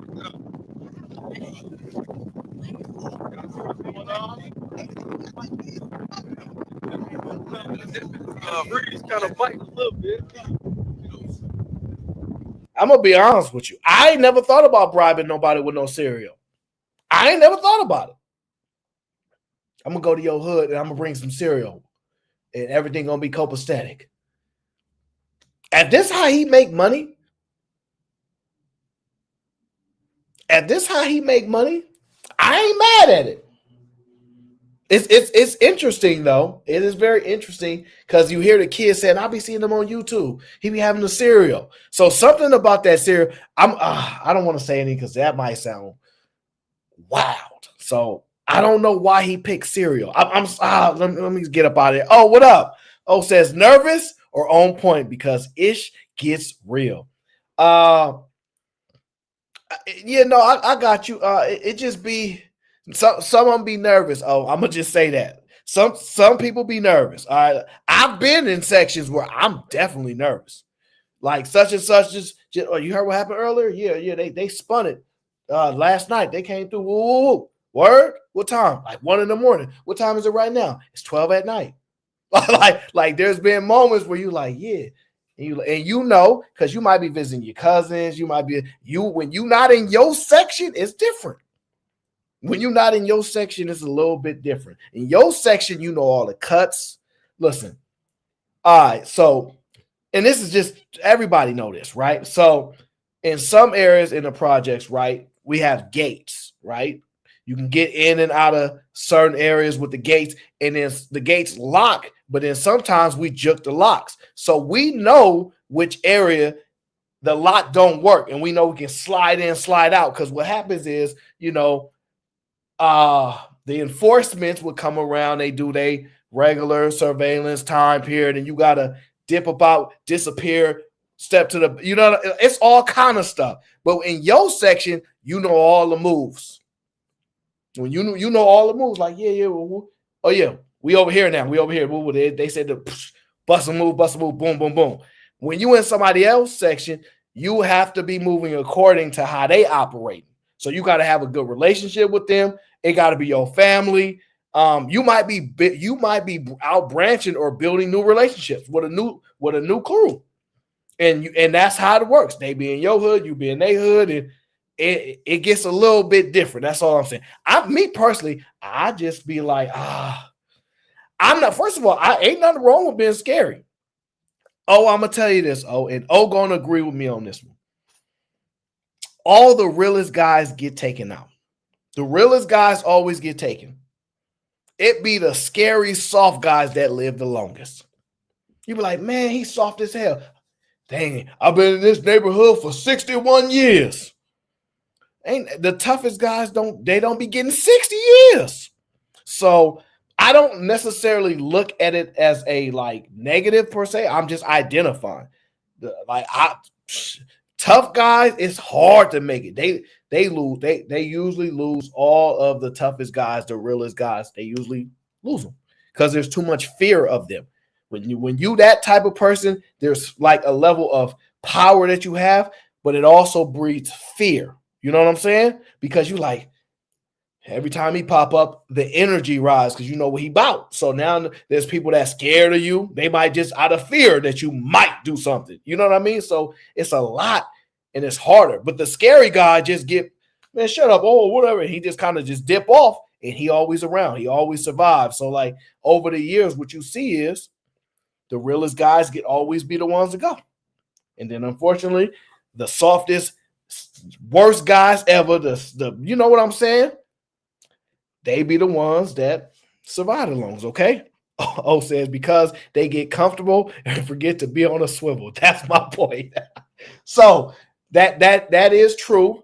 100% I agree with that. But it also be their own people that backdoor them. It be their own people that backdoor them because they be afraid of the power that they have and they don't be knowing where they stand sometimes. I'm not saying it's always that way, but sometimes they be like, man, your own boy is scared of you. He nervous. So now you got to deal with somebody that has a level of fear from you, but you don't want him to be afraid of you because he ain't necessarily a punk, but he know not to mess with you. But let's not get too complex. Let's just say this, okay? Keep your head on a swivel. Keep your head on a swivel. But I definitely do agree with you. People definitely drop their guard. And out here a lot, let me tell you what happens out here, or at least I don't know. I'm not that in tune anymore. I'm out the projects. I don't live there no longer. Sometimes family members do. Construction jobs. I swear to God, It's been so many people that have been working construction jobs because what happens is they active, but they need to get some money, but they got stayaways. They got to get their money up because you can't be playing this game and be broke. That's not gonna work. And you can't be a factor and be broke because people gonna be after you. So back then, how they would do is they would have these programs to try to get people off the streets and cut their time in half, and they would get these construction jobs or these waterwork jobs, government little things like programs, get some money in their pocket. And that's how they catch them slipping a lot of the times. I ain't gonna say too much because the internet is undefeated, but I'm just saying stuff be happening. Okay, so keep your head on the swivel is all trying to say. Don't let your guard down. And this is a positive thing, by the way. He in the neighborhood trying to push peace. In a neighborhood that is currently on fire right now. If you think about it, the leader that flood the block with money, they hurting. So it makes a difference. Yeah.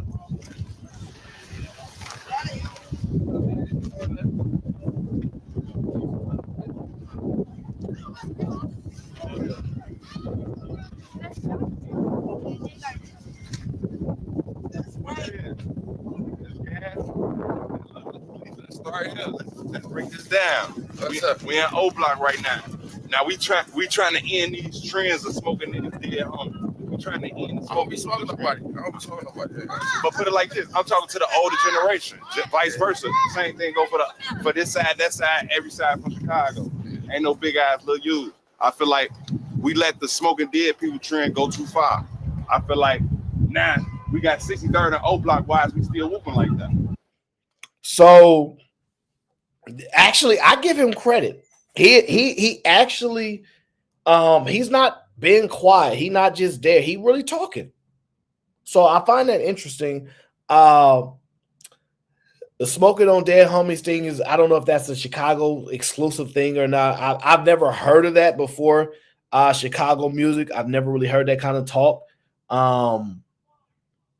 So I would probably, for me, that's exclusive to them from as far as what I've heard, but it could be, like I said, we all steal and share lingo, and people that go down from Cali and go down to Texas and Florida and they make big moves and they got friends down there. The lingo all recirculates. Like we all kind of steal and, shift each other lingos and stuff like that, especially. And then we use music to kind of cultivate that too. So if you from the Bay, but you listen to a lot of Detroit rappers, you know what I'm saying? Like that lingo from Detroit will start to bleed over in your everyday conversations. And the same thing, if you from Philly, but you posted in New York right now, because that's why you out there, that lingo that you brought, you're going to bring to them. They might bring a little with you. And it's just like, that's just how it goes. So most people understand what that is. But I don't know that smoking dead homie stuff. I don't know what that is. That's definitely probably something exclusive to them. You guys would know better than me.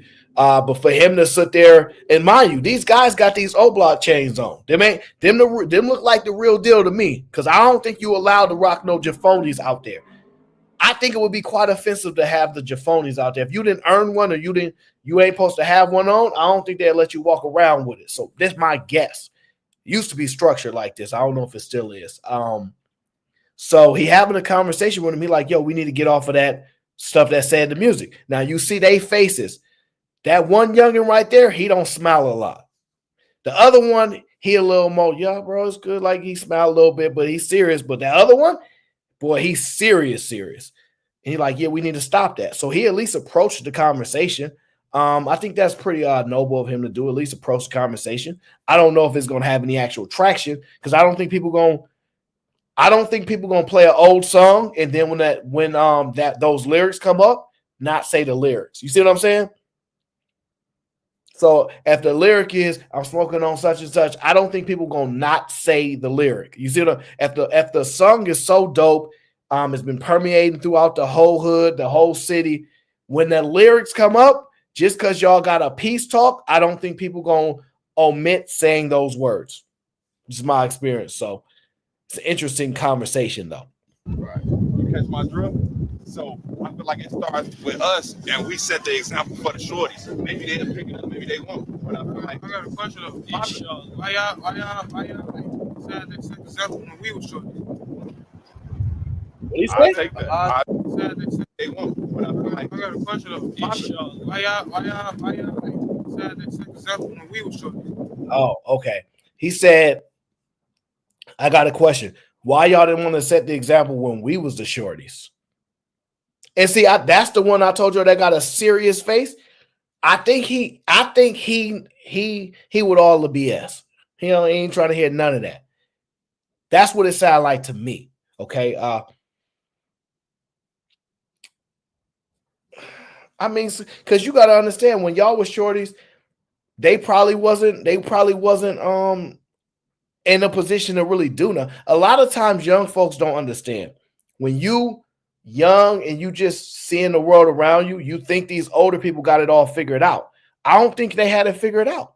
So that's why I don't think they could really push the movement that they pushing now, because now they have more, they're older too, they're much in a better position. So I kind of look at it like that. But it's a good question. Where was all this peace talking when we was the youngest? Now, and the reason why I think he said it, this is just my opinion. I don't know. I'm not from out there. I lost such and such. Yeah, my homie such and such got knocked. My other homie got hit. My other homie, I lost 5 people. I don't want to hear nothing about no peace.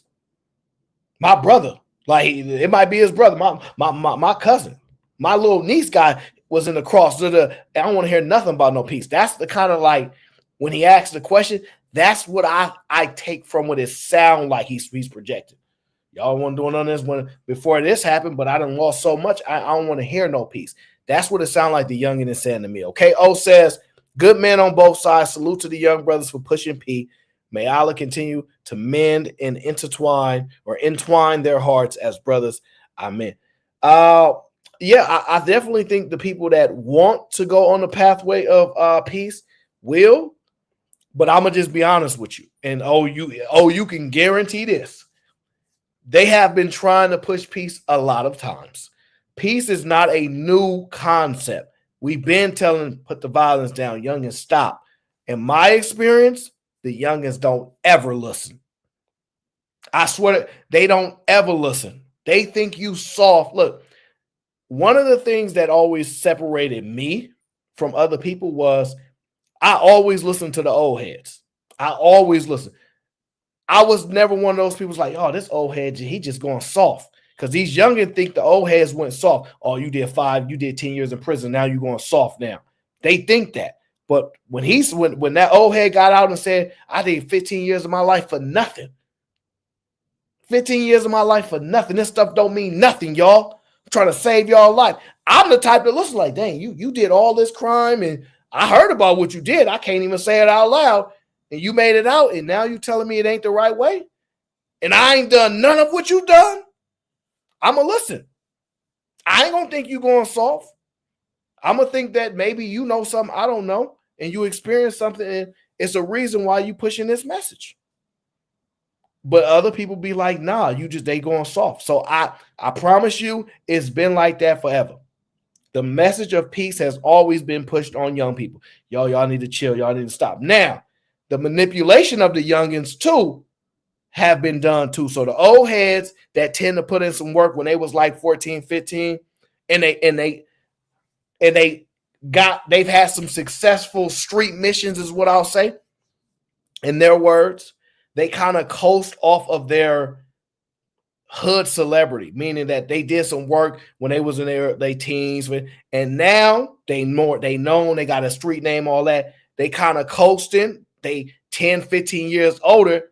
Now they getting older. They not about to be one of the street soldiers. So what they do is they make sure you keep the streets on lock. All right, here go. Young, you good, youngin? And then now you got some money because you older. You 15 years older, whatever the case is. You got some chicken. So what you doing is you see the youngest, they thirsty, they hungry, they want some. So what you do, you put some money in their pockets. Hey, yo, you out here? What y'all doing out here? You need to protect yourself. Here, take this. So now this young kid who, infatuated with the life, y'all saying, well, this our hood, this our block. And look, that's just how it works. and you just gave him something to protect himself. But really, what you did was, in a way, kind of align him to a liking of you. And you kind of like, yeah, I got your back type of thing. And so now you don't have to do as much. Because now you got you a young soldier that's kind of like leaning on you. You big bro now. Because you got the money. But deep down inside, what you really doing is you putting him in position to be security for the block. So now when you come through, hey, watch things, though. I heard it's getting crazy out here. Now you ain't got to carry nothing, because your youngest. It's just a lot, okay? It's just a lot. That's all I'm saying. I don't know nothing. I live in my mom's basement. I take that. I take that. Like, when we was shorty, like, you know, like all that, like the distance stuff, you know, them our people, like them, his cousins, our brothers and stuff, like, and it's stuff that you done said that.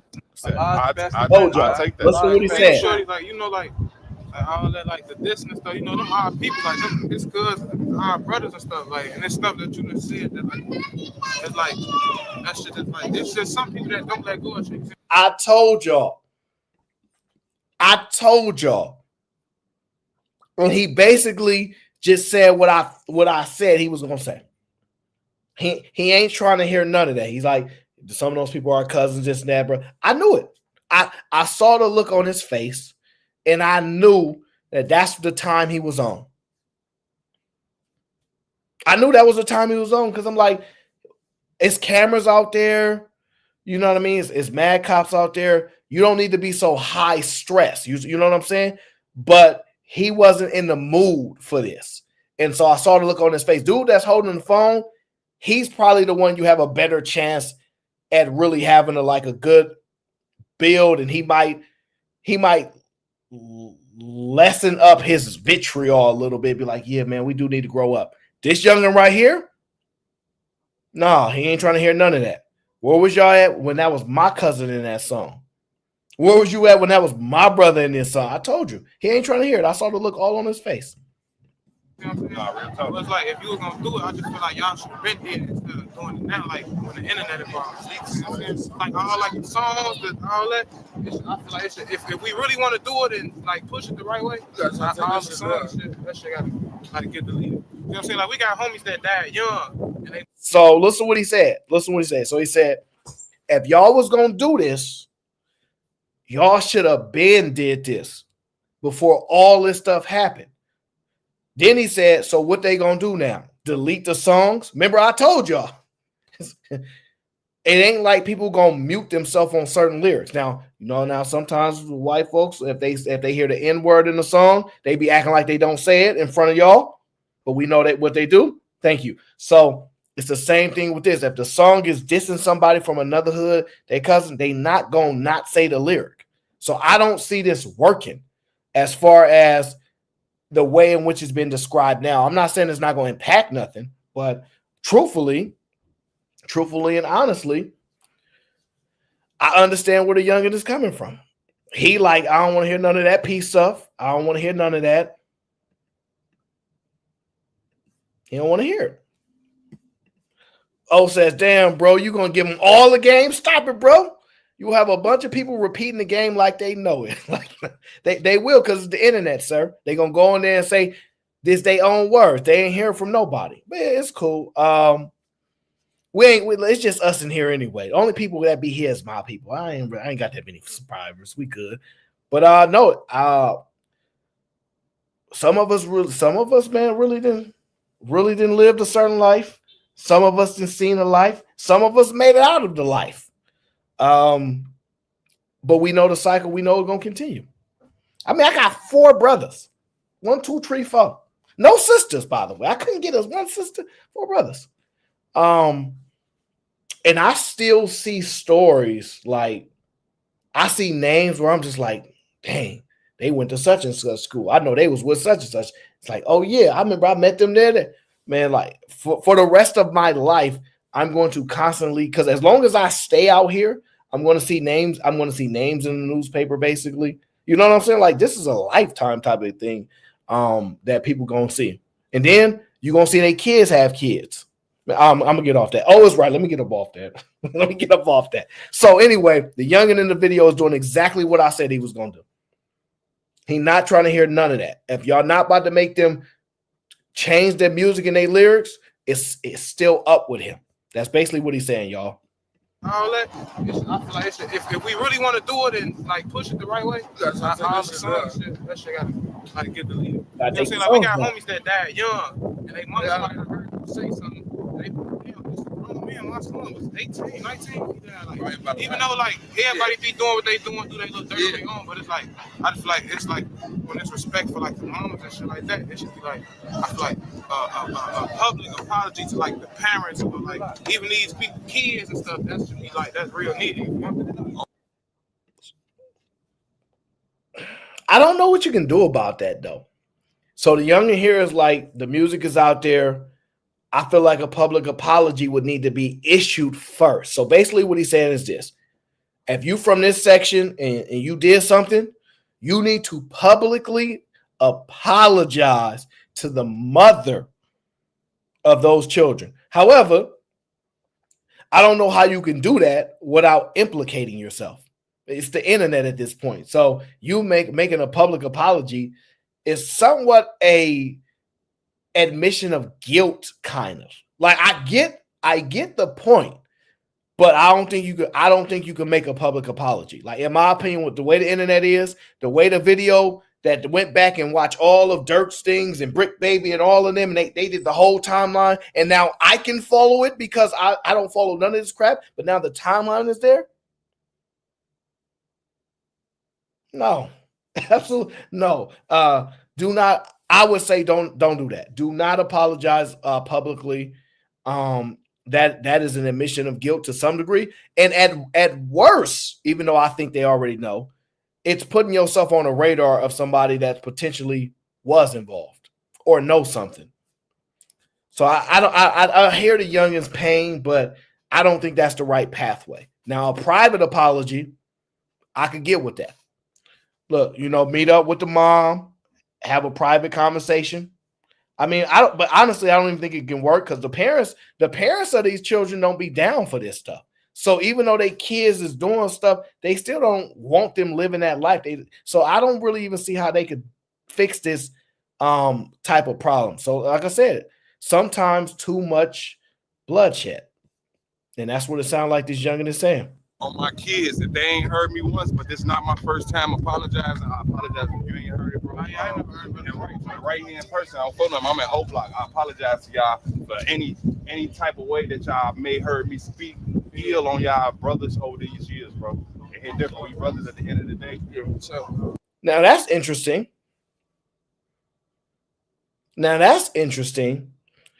He said, I apologize, him personally, if I ever spoke ill on anybody's family members that passed this. So now I'm thinking, who is this guy? Is he a retired street guy? I don't know him, by the way. This is the first time I ever seen this video, so I don't know the guy from a can of paint. I don't know anything about his. I know he sells cereal on YouTube because I can hear the kids in the background saying he be on YouTube with cereal. And that's just me being able to put two and two together. Why would he apologize if he didn't do nothing? And if he did do something, there's absolutely no way in my mind do I think he would have a pass there. I don't care. I don't think he don't know enough people to get a pass. So that's kind of throwing me off a bit. I think he's just apologizing on behalf of his section or behalf of anybody that's like from the area or whatever. He just apologized because it's wrong. But he's not apologizing for his wrongdoing outside of saying if we was talking some mess and some music before. So I guess maybe he might be a rapper because they kind of make sense now, the type of name he has, FYBJ Main. But 40 said he's not a ooter. I don't know. I don't know nothing about this man, but he apologizing. I thought that's interesting. But I also say this because O would appreciate this. We read in body language. Y'all know the Beanie Siegel song when he say your handshake ain't matching your smile. I can see it in your handshake ain't matching your smile. This youngin heard him apologize. He said, I apologize. The youngin not even looking him in the eye. The youngin not even looking him in the eye because he's like, I ain't trying to hear this, bro. So the body language says that's cool and all, but nah. You got to read body language, especially because a lot of these situations be life or. So Sin, what's up, Sin? Sin says he's a musician. Okay. Cool. Well, he probably said some stuff in his songs. And maybe they know who he is. It didn't seem like they know who he is, but then again, he might be a big time rapper. And if he is, I have not heard a single song. Sam says, nah, Ayo, Ikimuna or Muna, I don't know how to say the name, is the most level-headed, but old boy Gleesh, the one with the phone, is the grimy one. Oh, you giving me, so you know their names. Okay, I got you. So the one, yeah, but see, I get what you're saying. The one with the phone might be the grimy one, which I kind of agree. He look a little bit older anyway. But he seemed more sensible though. That's what I was saying. Like, so he seemed like you could kind of talk to him and he'd be more receptive of a conversation. The youngin, on the other hand, he not trying to do none of that. I'm just telling you, read his body language. He said absolutely not. He won't even look at him in the eye.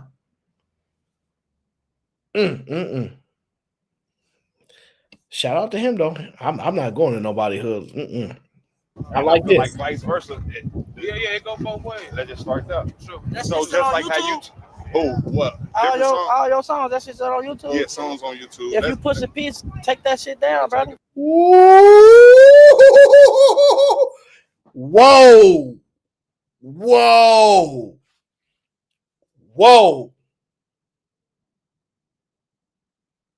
Oh, the energy just shifted.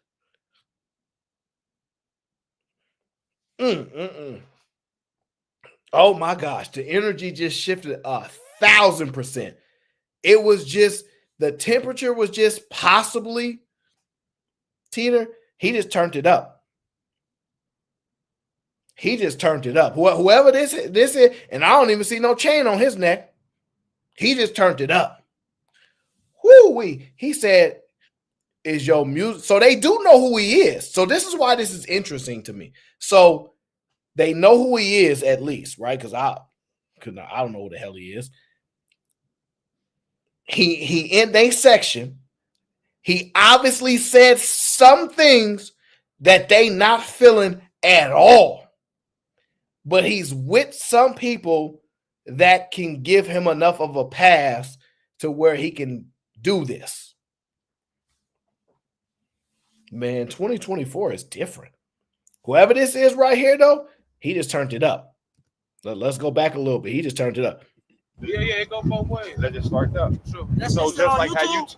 how you. What? All your songs, that shit's on YouTube? Yeah, songs on YouTube. If you push a piece, take that shit down, brother. That's the first step. All this camera shit ain't about nothing.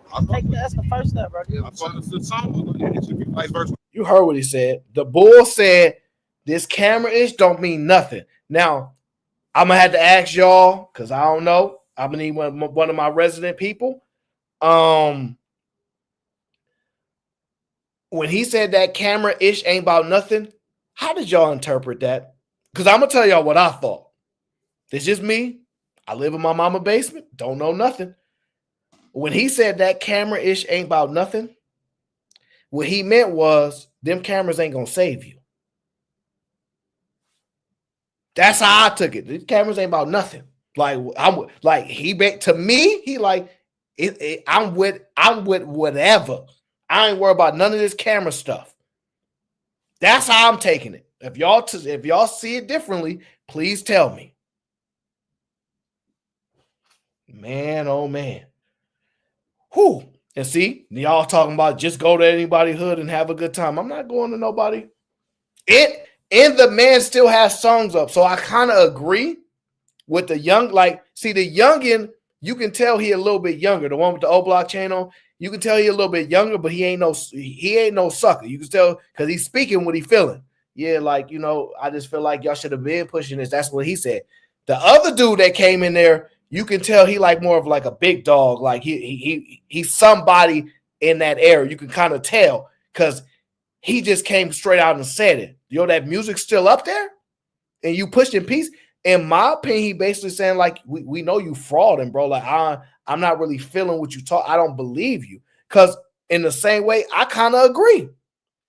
The first thing I would have done is just like, let's just say that you had a bunch of tattoos, and all these tattoos represented it like a crime that you did, right?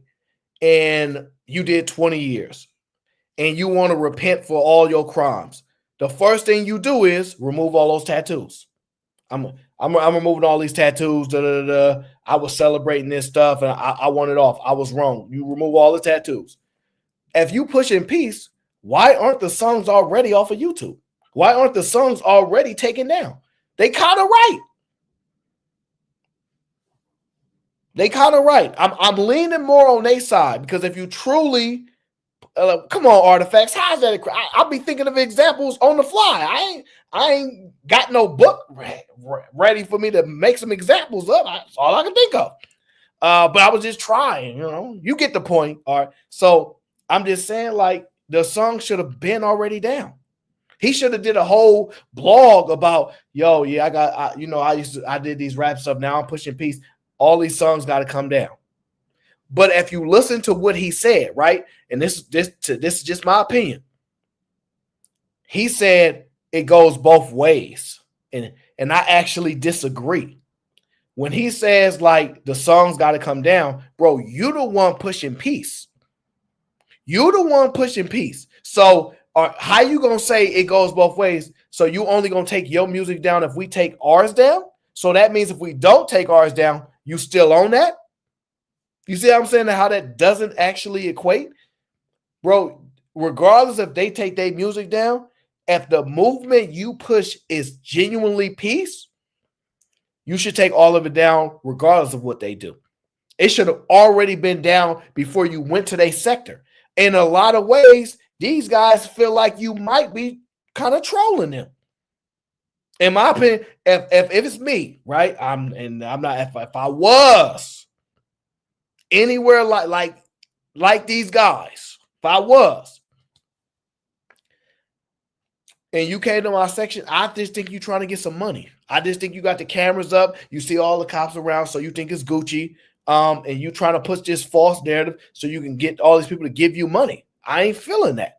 You still got those songs up.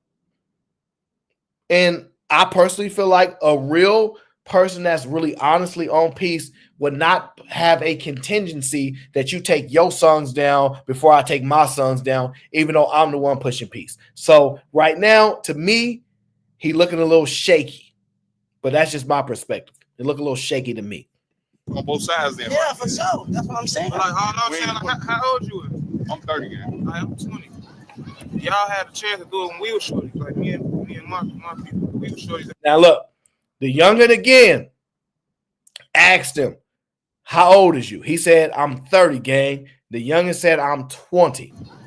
Y'all had a chance to do it when we were shorties. Like me and my people, we were shorties at one point. Y'all had a chance to, like, you could have, like, what made you do it now? That's what I'm saying. Like, why now? Like, you see what I'm saying? There's a generation coming up under you.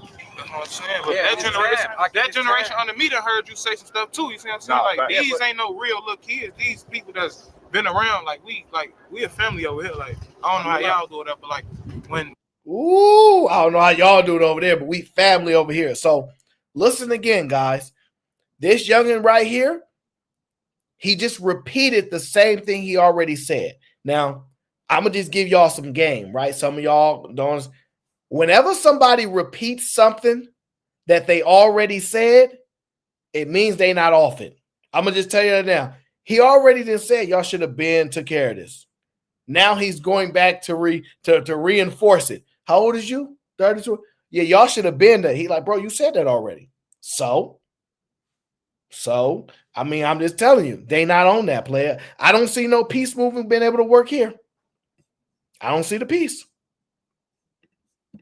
When one person died, or how it is, it's like everybody feel it. And then we hear somebody like just saying some shit like, damn, that should be both. Like, even though it be on both sides, but it's like like I said, some people don't let go of shit. And it was like people died young, and these are our childhood friends, and we done heard y'all say stuff. Y'all probably didn't. I don't know. You see what I'm saying? But I just feel like, yeah, that part, like the songs and shit, like maybe start taking that shit down, doing that shit. Then I agree with that.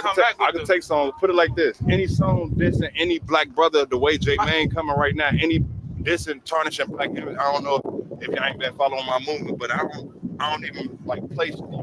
I don't even really be playing that type of shit no more. Like, don't get me wrong, I like the beats. I know I can rap, catch my drift, and I know it's a million other motherfuckers in the world that like it. That's why they was playing that shit. But at the end of the day, I was degrading black people at the end of the day. So that shit not what we on right now. And to change the narrative on Put 'em Gray, I'm with it.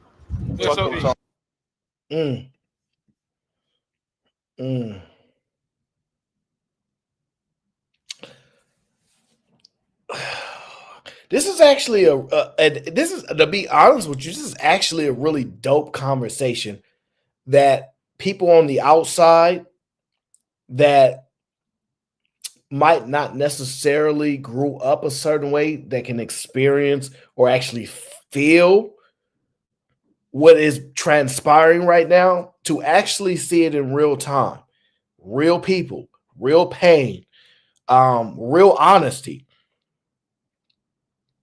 It actually is a powerful video in a lot of ways. The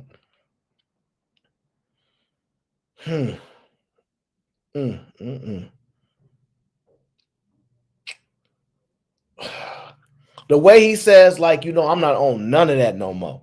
Honestly, I believe him. I believe he made enough money to where, like, when you made $5, $6, $7, $8, $9 million, whatever the case is, you could just coast in a lot of ways, right? He know how to make money, y'all. You see what I'm saying? Like, the guy know how to make money. He taking a major risk going into this environment, upsetting people, ruffling feathers, bringing cameras in, because he know, how would I look at it if it was me and I was on this? So he planned it in his head, because that's the only way you survive. You got to be able to think a certain way. So he's trying to change the narrative. I'm with it. I'm just telling you, that's why you gotta have the ear of somebody that actually has influence, because the message might be right, but you can't lead the message, if that makes sense. So the message might be right, but you can't lead the message right now. That's how I look at it.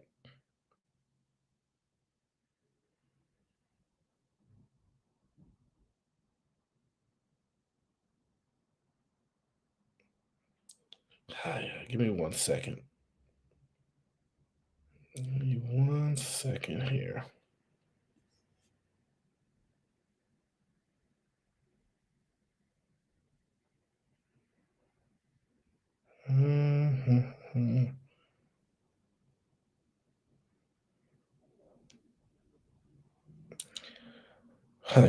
Anyway, all right. So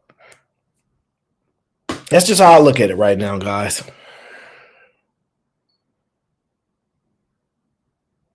He need to connect with the right people. It's a dope conversation, though. Okay. The songs ain't about shit, bro. Yeah, so with like DN5, like alright, so like when you was doing that shit back then, like that shit made you feel good doing that shit, or was it like? Oh, that shit was always to feed my family, so it never had nothing to do with none of like the person. Some people I was dissing, bro, I didn't even know who they was, to be honest. See, like that's what I'm saying right there. Like this part, what I'm saying, like it's.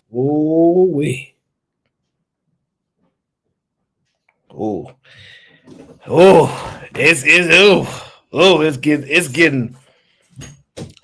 See, now this is interesting. Oh, I gotta rewind that to make sure I heard everything right. Hold on. Yeah, so them songs, gang. Them songs ain't about shit, bro. Yeah, so with like DN5, like alright, so like when you was doing that shit back then, like that shit made you feel good doing that shit, or was it like? Oh, that shit was always to feed my family, so it never had nothing to do with none of like the person. Some people I was dissing, bro, I didn't even know who they was, to be honest. See, like that's what I'm saying right there. Like this part, what I'm saying, like it's people that died young. So it was goofy shit. Yeah, like you know what I'm saying?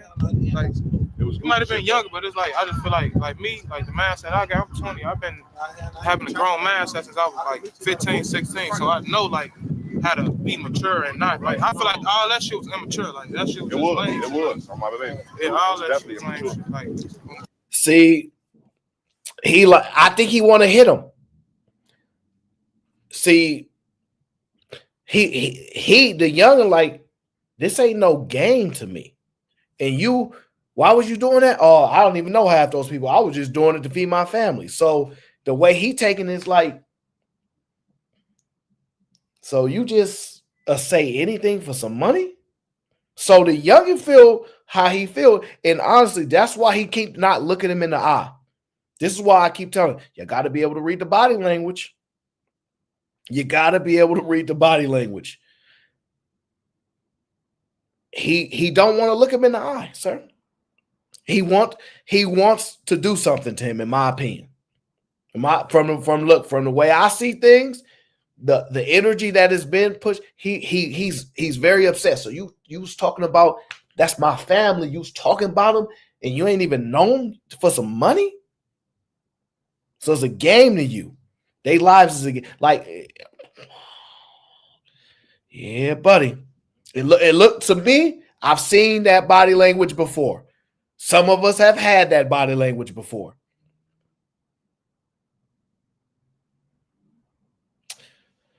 Oh wee. It's deep. Bro, like even like with the shit, especially like when it came to talking about the females, like you know, Keita, like all that, like that shit was. I feel like that was just doing too much. Like, so it sounded like he found a specific song or lyric in which he did it because he said, especially talk about the women. I think he said Keita or something. So like he's saying you did that, and I know you did it.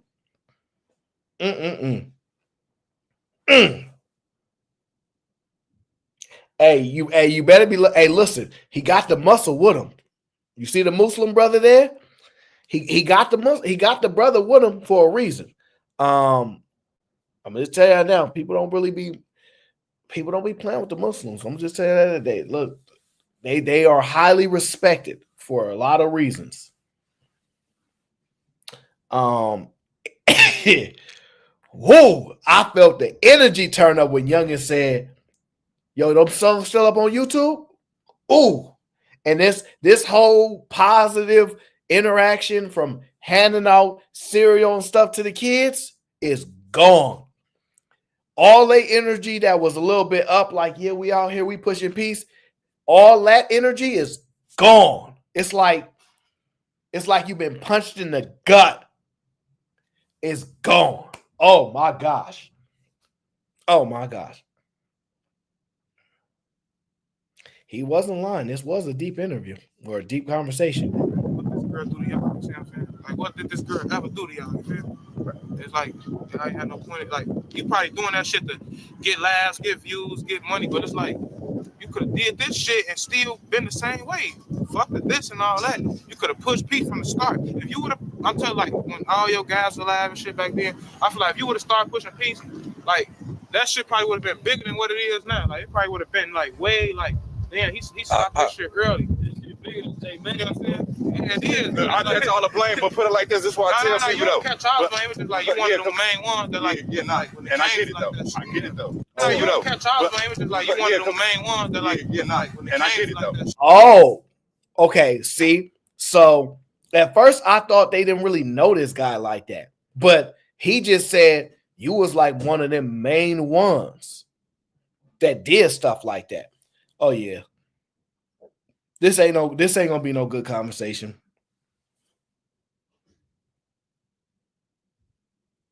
By no means. This is not gonna be no good conversation by no means. I get it though. On my baby, I get it. And he right here, right now, trying to settle the peace though. You got to give respect where respect is due, right? Whatever been going on. Because how many niggas done did this? Even tried to even. He extended his hand, trying to settle the peace, and And I said, let's go accept his hand. You know what I mean?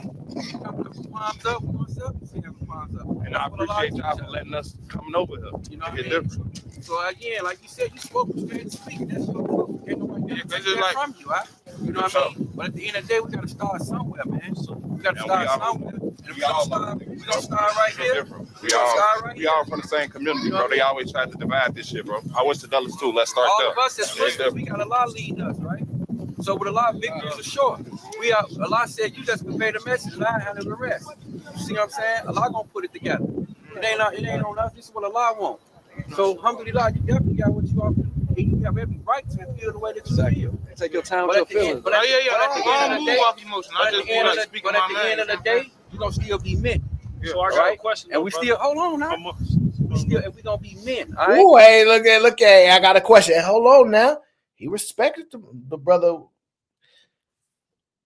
Oh, that energy just turned up 1,000%, man.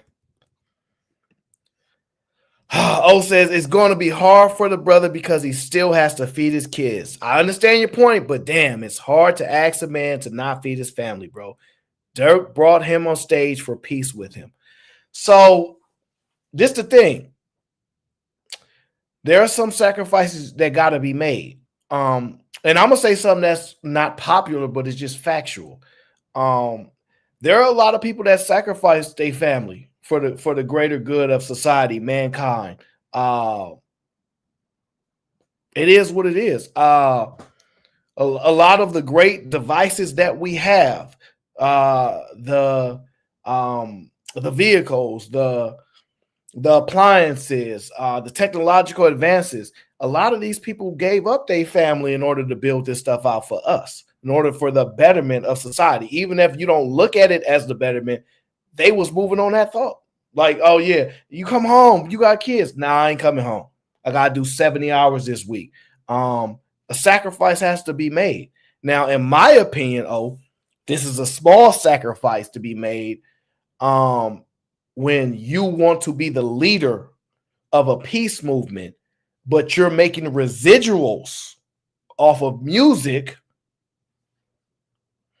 that brings forth harm and continues to push the message of that type of negativity that you saying you not own. There has been countless artists that have taken music off of sites. Take that music down. J. Cole dropped a whole freaking album and took it down. He dropped it and took it down. So I get the point, and I'm not saying who's right and who's wrong. Everybody got to live with their decisions in life.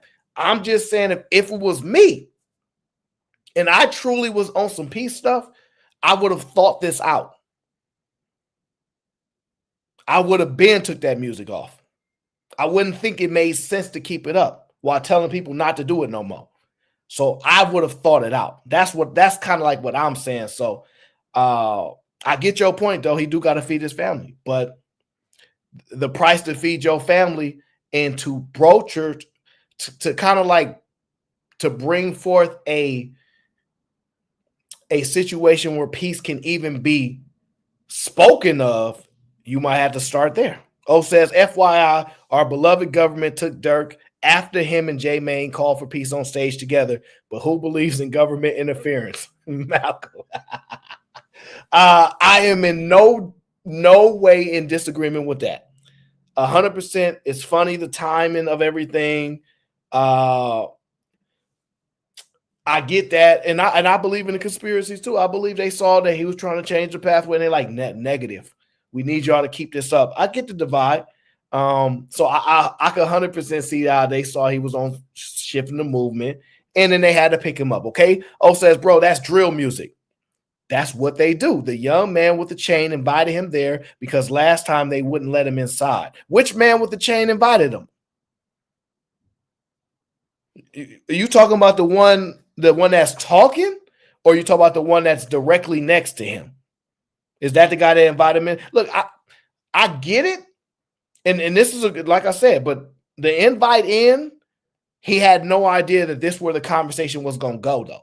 You get what I'm saying? He invited him in, which means you get a pass, meaning you get to move around here and ain't nothing gonna happen to you on my call. Cool. A lot of people ain't got passes before. But now that you made it past those gates, a conversation has been had, and you drawn up a lot of emotions from people that didn't think that they would be in the same. And but by the way, they may not feel the same way Dirk feel. I'm gonna just be honest with you. Dirk, like, yeah, come up on stage, bro. We need to move this. We need to shift this piece. Cool. I have no issues with that. But I will say, not everybody is in agreement like that's what we want or that's what we own. They might feel like, yeah, Dirk, you be in Georgia, you got your mansion down there, you living good, cool. But that's my brother in the song. That's my nephew. That's my little cousin. That's my grandma's house right there. I be here all the time. I can't leave how you leave. So a lot of times, and they have different feelings than the guy that's the leader to the world as opposed to who leading things in the trenches. You know what I'm talking about. So that's all I was saying from there. I don't know if they let him in or not. Oh, says, now you asking a lot from a brother who's trying to leave the path of the devil to go towards the right path of God. Come on now, be fair. Hey, listen, I don't know. Hey, I'm just frame for frame, just looking at it. I don't know. I'm trying to be fair. I'm trying my best to be fair. I don't know what's right or wrong. I don't know who's right or wrong. I'm just saying the music should have been down. Oh, I'm sorry. That's my position on that. Oh, says the young big fella. I believe over time the little brothers will work it out. It's definitely going to be a little drama during the process. Yeah. If anybody can read body language, it's you. If anybody can read body language, I know it's you. You see what that youngin' on? You know he ain't trying to hear nothing. You know it just as well as you know I know. You know he ain't trying to hear that right now. Like, it's cool. Like, I hear, but when the first dude said that camera stuff, I don't mean nothing. You know what that means? Like, it's cool. I know why you hear such and such invited you, but all this camera is, I kind of, the energy turned up after that. The whole good vibes, kids running around cereal is gone. It's 100% gone. So I give him a lot of credit for trying, though. I do give him that. You know, at the end of the day, men, we got to still look for the kids that's still out here. All right, we got to raise them the right way. It's going to start right now, so why can't start with us right now? With all the little brothers right here, right now, let's make a piece, let's make a point right now that we don't stop. The brothers that's agreed to everything that you actually agree to, I'm gonna be live.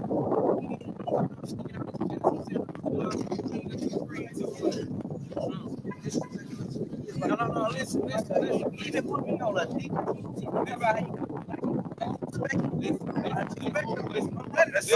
Who is this?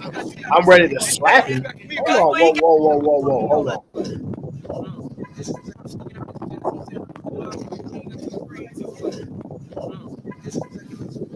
No, listen. Even put me on a deep. Hold on.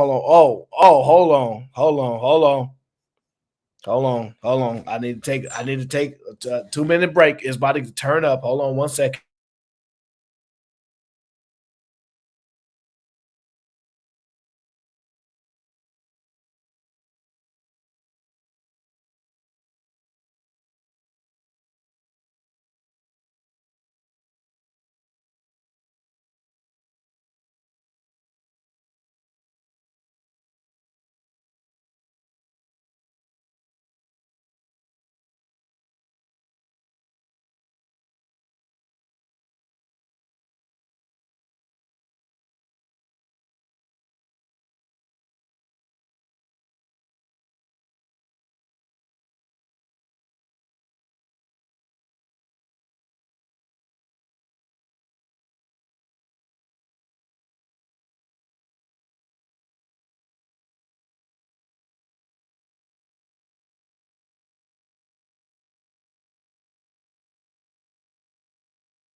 Whew, it is cold out here in the Bay Area today.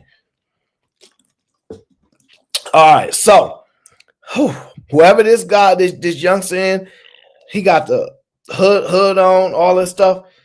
He said, "You put me on DJ UTV." I don't know what DJ UTV is, so I'm about to Google it. Or if somebody else could Google it, that would be nice. If somebody else could Google it, that would be nice. DJ UTV. DJ UTV. All right. Okay.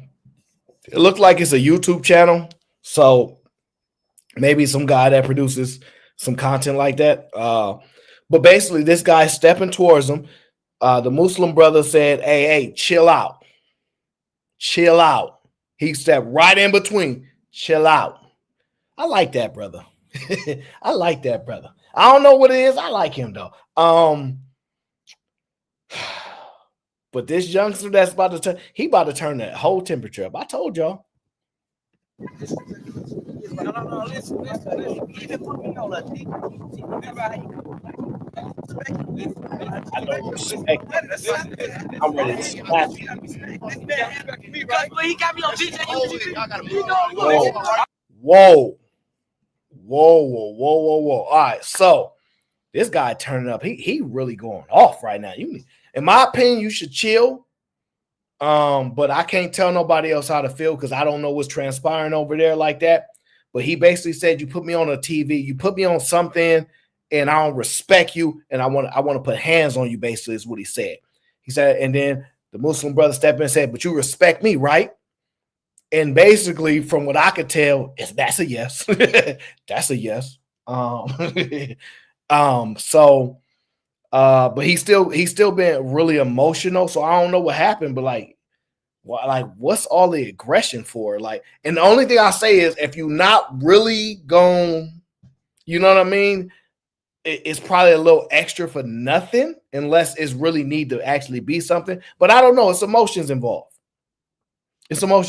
So I'm not going to do too much because I don't want to go off on him, even though because that's his section. Okay. Like Patch said, this is my hood. Like Patch said, you in my hood, right?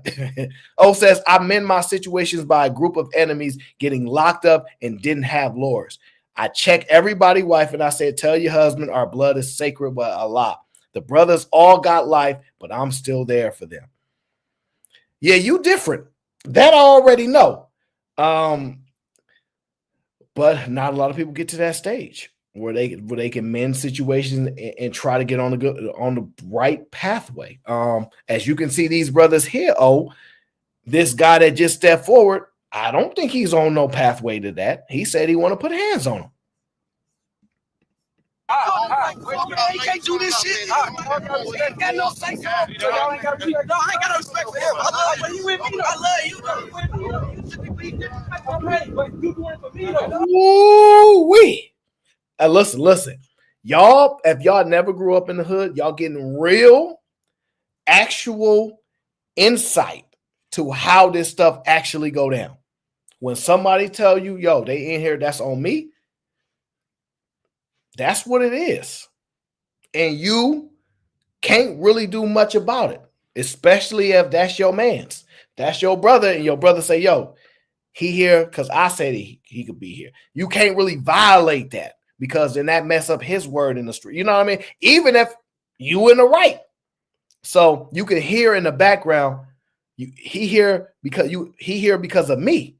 I said he good. You know what I mean? You can hear it in the background. And other dude kind of like, we good, but I don't like, he ain't got no say so over here. I wonder if I should go and listen to any of his songs now. Is his songs? Let me write this down. FYBJ, man. I'm going to look for some of his songs. Maybe if I listen to a song, I can find out why they this mad at him. This shit. Got no say. I ain't got no respect for him. I love you. But you doing it for me though. Turn the cameras out. They getting up out of there. Oh, they getting up out of there.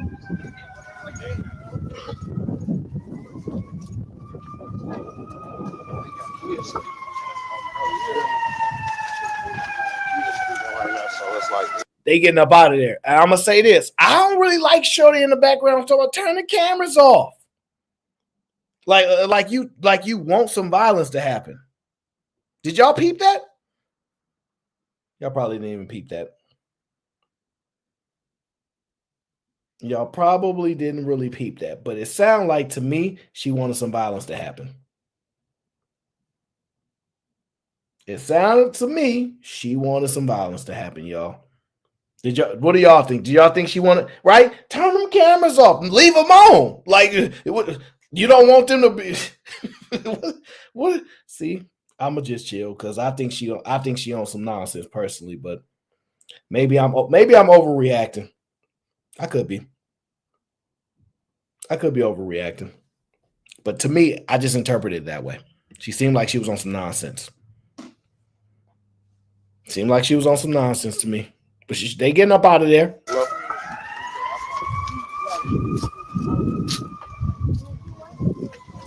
They got kids.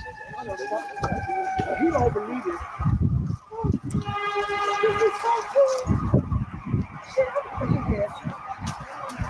Thank you so much.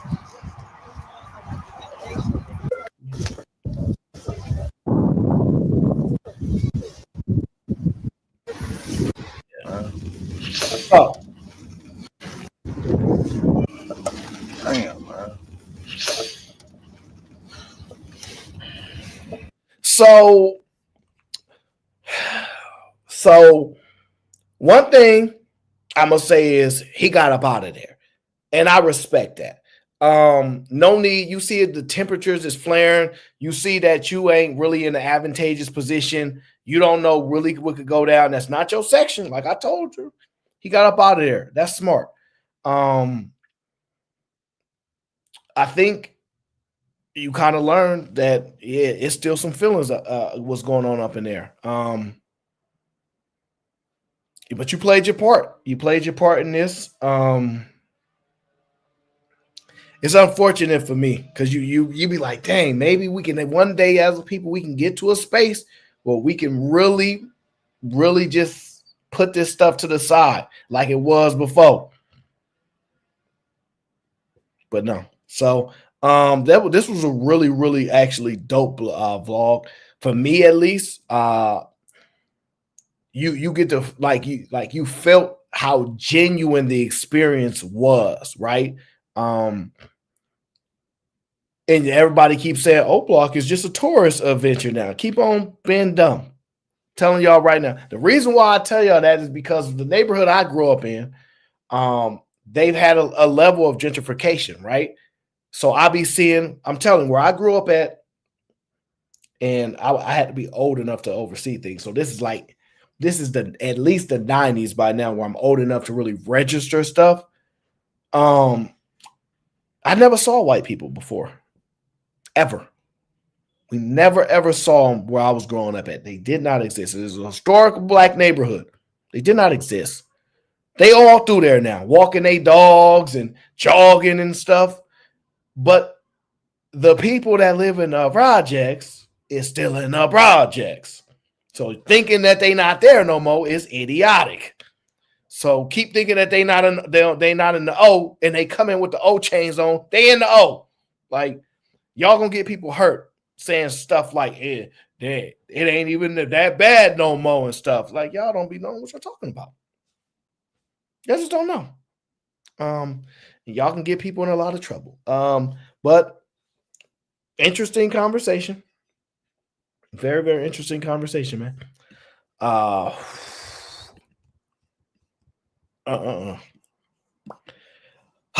says, just watch DJ U. He was King Von DJ, and now they be on there telling everyone business. You know everything. So you know what's crazy about that? I feel two ways about that. One, these people tell on themselves all day on the internet. Oh, all day. And then secondly, it is a way for them to make money through their experiences because people pay a lot to hear about this life. They get excited about this stuff. And listen, that hood love is different. You know that energy, that feeling when you in the hood and everybody, what's up? Oh, where you been? Oh, yeah, that energy is different. Hood people know what I'm talking about. I don't know how to describe it, and I'm not trying to glorify it, but it's like an emotional high or something. I don't know what the heck to call it. But the love you get in the hood when you really from the hood, it feel like a rush, since like a crazy sensation that I can't describe, right? So when people have lived that life and they ain't really made a lot of money like that, they're going to go to blogging and interviews with DJ Vlad and all that to generate money at this point. You see what I'm saying? So that's how they get their money. I'm not necessarily mad at them. It's just, dang, y'all don't know how to talk nothing in secret. Y'all don't know how to speak in code no more. Like, it's horrible. Shout out to my brother, as Sean Antonio says, it's definitely dangerous as hell all through there. Washington Park, Wood Lane, East Side General. Don't fall for the Okies. I already know better. I already know. Because I know how they talk about out here, and they keep talking about the tenderloin on the internet. Oh, that tenderloin. Y'all don't know nothing. Y'all don't know. So I know for sure that if you in Chicago, it's up. I don't care what none of these people talking about. It's up. So you won't catch me over there getting no invites. Absolutely not. No. I wouldn't do what he just did. I would tell you that because I knew that energy was going to be coming. You know what I'm saying? I knew that energy was going to be coming that way. So shout out to the youngin' though. Shout out to that one young when he said, I don't move off of emotions. You can tell he's still really young though, because he's extremely expressive, but he's trying to talk himself into making smart moves and things like that. But like I told you, he was not happy.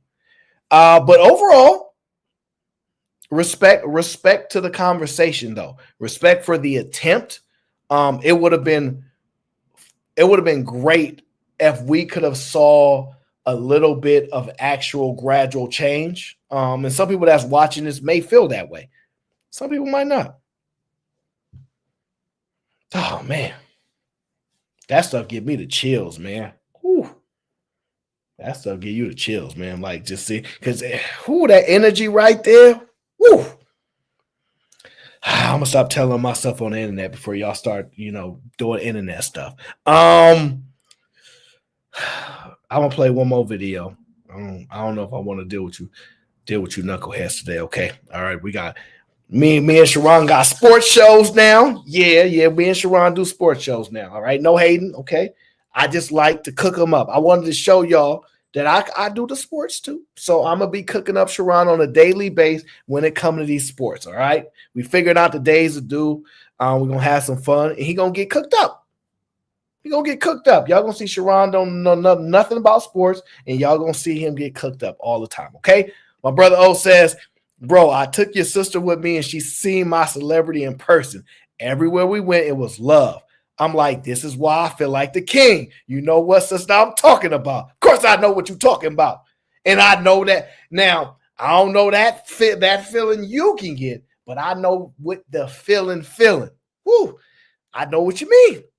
And that's that thing that keep pulling me back. That's that thing that make you can't never leave. Because you cannot duplicate hood love. Because even though the hood is like, man, having conversations about the hood is hard because you can't glorify it because you know that it's not supposed to be, but it ain't as bad as people try to make it seem to be, but it is bad though. Like, it's just, oh man, it's really tough. But man, shout out to my brother. Oh man, you gonna get me out there. You gonna be the only person that's gonna be able to get me to actually get out there. I ain't gonna lie. You gonna be the only person to actually get me to do it. Because I was hearing about the event that they had out in Houston and stuff. It's like, okay, that's cool. That's what's up. So I don't know, man. I don't know. You're the only one that can get me to move, man. Oh man. I don't know. It's nice and safe in Mama basement though. Now I'm stop playing. Prime said fam is cool. Haters, well, yeah. It's so hard to describe it, y'all. Y'all, the people that know exactly what I'm talking about. Sean Antonio was in the chat. He know what I'm talking about. It's just a different energy, man. Anyway, that was dope. That was a really dope. I don't know this FYB J Man guy, but props to him. Props to him for him at least trying to do something, and he knows the right people that he needs to be in contact with to try to do something like that. That was actually pretty interesting to watch. I don't know. I got one more video I could watch, but I don't know. Y'all done drained so much energy out of me watching this video, breaking this down. Feel like an old man. Okay, one more video. One more video. We're gonna get through. We're gonna get through this last video. All right, let's push through. Push through. All right, here we go. This young man here is 27. And he's going to speak about serving life without the possibility of parole. Life without the possibility of parole, y'all. Now, I'm not gonna lie, I can't imagine never ever been able to come home. Now, obviously, y'all, I don't really know how the laws work, but when I hear life without the possibility of parole, in my mind, I think, okay, after 40 years, he can get parole. You know what I mean? It's like, obviously, like, you know, I'm kind of like lightweight joking because it says without the possibility of parole, but that stuff be switching a lot. So I don't trust half that stuff. But let's just say, for the sake of the conversation, he's 27 and he's serving life without the possibility of parole. What does a person think about on a day-to-day like that? Look, I'm gonna just say this. Dragonfly, what up? The fact that he got a cell phone in there right now is wild to me. Maybe that's a camera. I don't know. But either way, it's still wild. That's crazy. They dang near shooting music videos in jail now. Are you allowed to wear glasses? Like, never mind. All right, let's get to it. Let's hear what the brother got to say. I have no idea. But he has a story, and it says a story from Compton. So, boy, oh boy. I don't know what the heck they expected. So if he's from Compton, that means he's from LA. It's a possibility he may have been part of a gang. He may not be. Let's hear what he got to say. I come from Compton. As a child, I was adopted. My mom had drugs in her system, so they put me in the system. I'm 27. I'm serving a life without sentence. Now, that very first part actually hit with me. One of my good friends, when he was born,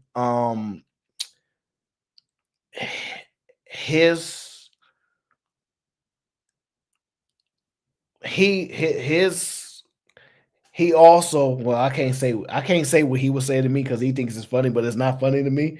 But also, there was drugs in his mother's system when he was born as well. So when he says that, I kind of like it hit different because I grew up around this guy, like, so like it hit different. Plus, I mean, you know, I got my own family members and stuff like that, so that ain't beyond shocking, but it's meaningful for people that understand. Nah, funny, I can't say it. I can't say it. Okay, I can't do it. All right, I can't do it. But that's definitely what he was saying. But yeah, no, it's a lot. The reason why it hit so hard is because back then, hey Kazi, when you was pregnant and you was like living that life, you stopped until the baby was born. And then some people didn't stop. And then when the baby was born, you got back on it. So like it says a lot. It's just in a compact way to me. Murdered August 8th, 2017. Put me in the system. I'm 27. I'm serving a life without sentence. Murdered August 8th, 2017. My name Devon White. I'm 27. I'm serving a life without sentence for murder, robbery. My victim name is Jesuso, that I murdered August 8th, 2017. And I've been in here for 7 years. And you know, from my childhood, my dad had 10 kids, 5 girls, 5 boys. At least 4 of us seen California State Penitentiary. You know, my brother been down 33 years. I met him in there, and he just got parole like 3 weeks ago. Just got found suitable to parole. But as a child, I was adopted. My mom had drugs in her system, so they took me, put me in the system. I got adopted at 1 year old. I was in and out the hospital. My lungs wasn't developed. They thought I wasn't gonna make it when I was born. And you know, growing up in Compton, I come from Compton. As a child growing up, you observe and internalize things around you, the influences around you. And you know, I guess adapted that belief that what I was observing, I internalized it. This what it's supposed to be, you know. And I started, you know, doing little things like stealing and stuff. Like probably 7 or 8 years old, stealing. Time out. I think he's chronicalizing his own experience. I don't know if somebody's actually interviewing him. It doesn't seem like it's professionally done. I think he's just doing it himself. Yeah, I think he's doing it himself. But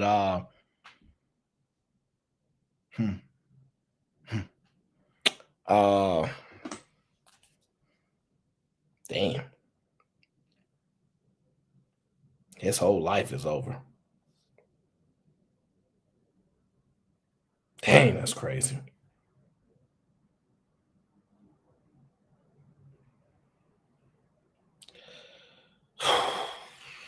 I don't know, man. I don't know. I got around other people and it advanced it to, you know, robbing people, taking people chains. Then I started, you know, using guns within that behavior. It gets, you know, progressed it over time. Right. And, you know. I have a question for you, bro. So you feel like, so can you tell me like what part of your how much of your childhood played into the path that you ended up kind of taking? Like can you walk us through that? Can you how do you now in hindsight, like how much of your childhood is responsible for the circumstances that you are in right now? Played a major part, you know. It's like a story like this. It was an eagle that was raised around chickens. You feel me? He ain't know how to be an eagle or fly like an eagle. He became his environment, and you know, I feel like that you can put that towards my story. You know, I observed my environment, what was going on in my environment. A time, I think that the person that he might be in there might be a producer. That just because you go to jail time don't mean you don't have dreams and aspirations to be a big time documentary director. Okay, so dreams don't just die when you go to prison. But it sounds like, boy, he got a tough hand dealt to him. I mean, my closest peers, that's what they was doing. So I thought that was cool to do, you know. And I wouldn't know none of this if I didn't, you know, meet these circumstances and been in these self-help classes to identify my past, to help me, you know, with my future and where I'm going. What changes have you made to become a different person? Like changing my false belief system that I adopted, you know. They say your thoughts come from your belief, your decision come from your thoughts, and your circumstances come from your decision. So the main thing is changing them beliefs, them old beliefs that I adapted, you know. Hey, how do you stay positive?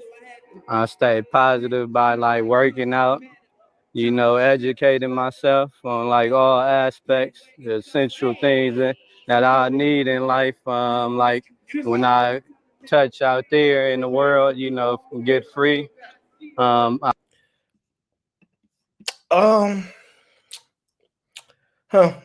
It's very simple. It's just him just talking about he's somebody's doing this interview. I don't know. I'm not gonna continue to watch it. It's gonna drive me crazy. But it's just interesting what goes through your mind at 27 and knowing you never coming home. Have we got so far to where we were now our life don't stop when we get behind the walls? Like it's interesting. Like I never really thought that the world stops, but I do think whenever you go inside, the speed at which the world turns, it don't go as fast. That's why when people get out, they so far behind. I don't know how to use this device. I don't know nothing about this. What's this y'all got right here? They be so far behind, like years gone. I guess I say that to say it's best to make good decisions, man.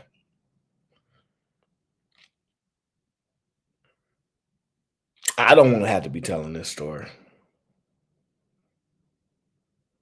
Anyway, guys, I'm a little tired, guys. I'm a little tired. I'm gonna get up out of here. I need to eat something too. I need to finish eating. Okay, because that wasn't enough. That barely got me by. Guys, thank you guys for tuning in. What's today? Saturday. Oh yeah, tomorrow Sunday. Yeah, me and Sharon will be doing a sports show tomorrow. You guys are welcome to tune in and watch me cook up Sharon like crazy. I don't know why Sharon thought he could talk sports. If y'all want to watch him embarrass himself, please do. Please do watch him embarrass himself. And then y'all watch me cook him up all on the hot seat, okay? You guys have a great night. Enjoy yourselves. Have some fun. I'll see you guys tomorrow. Until then, we gonna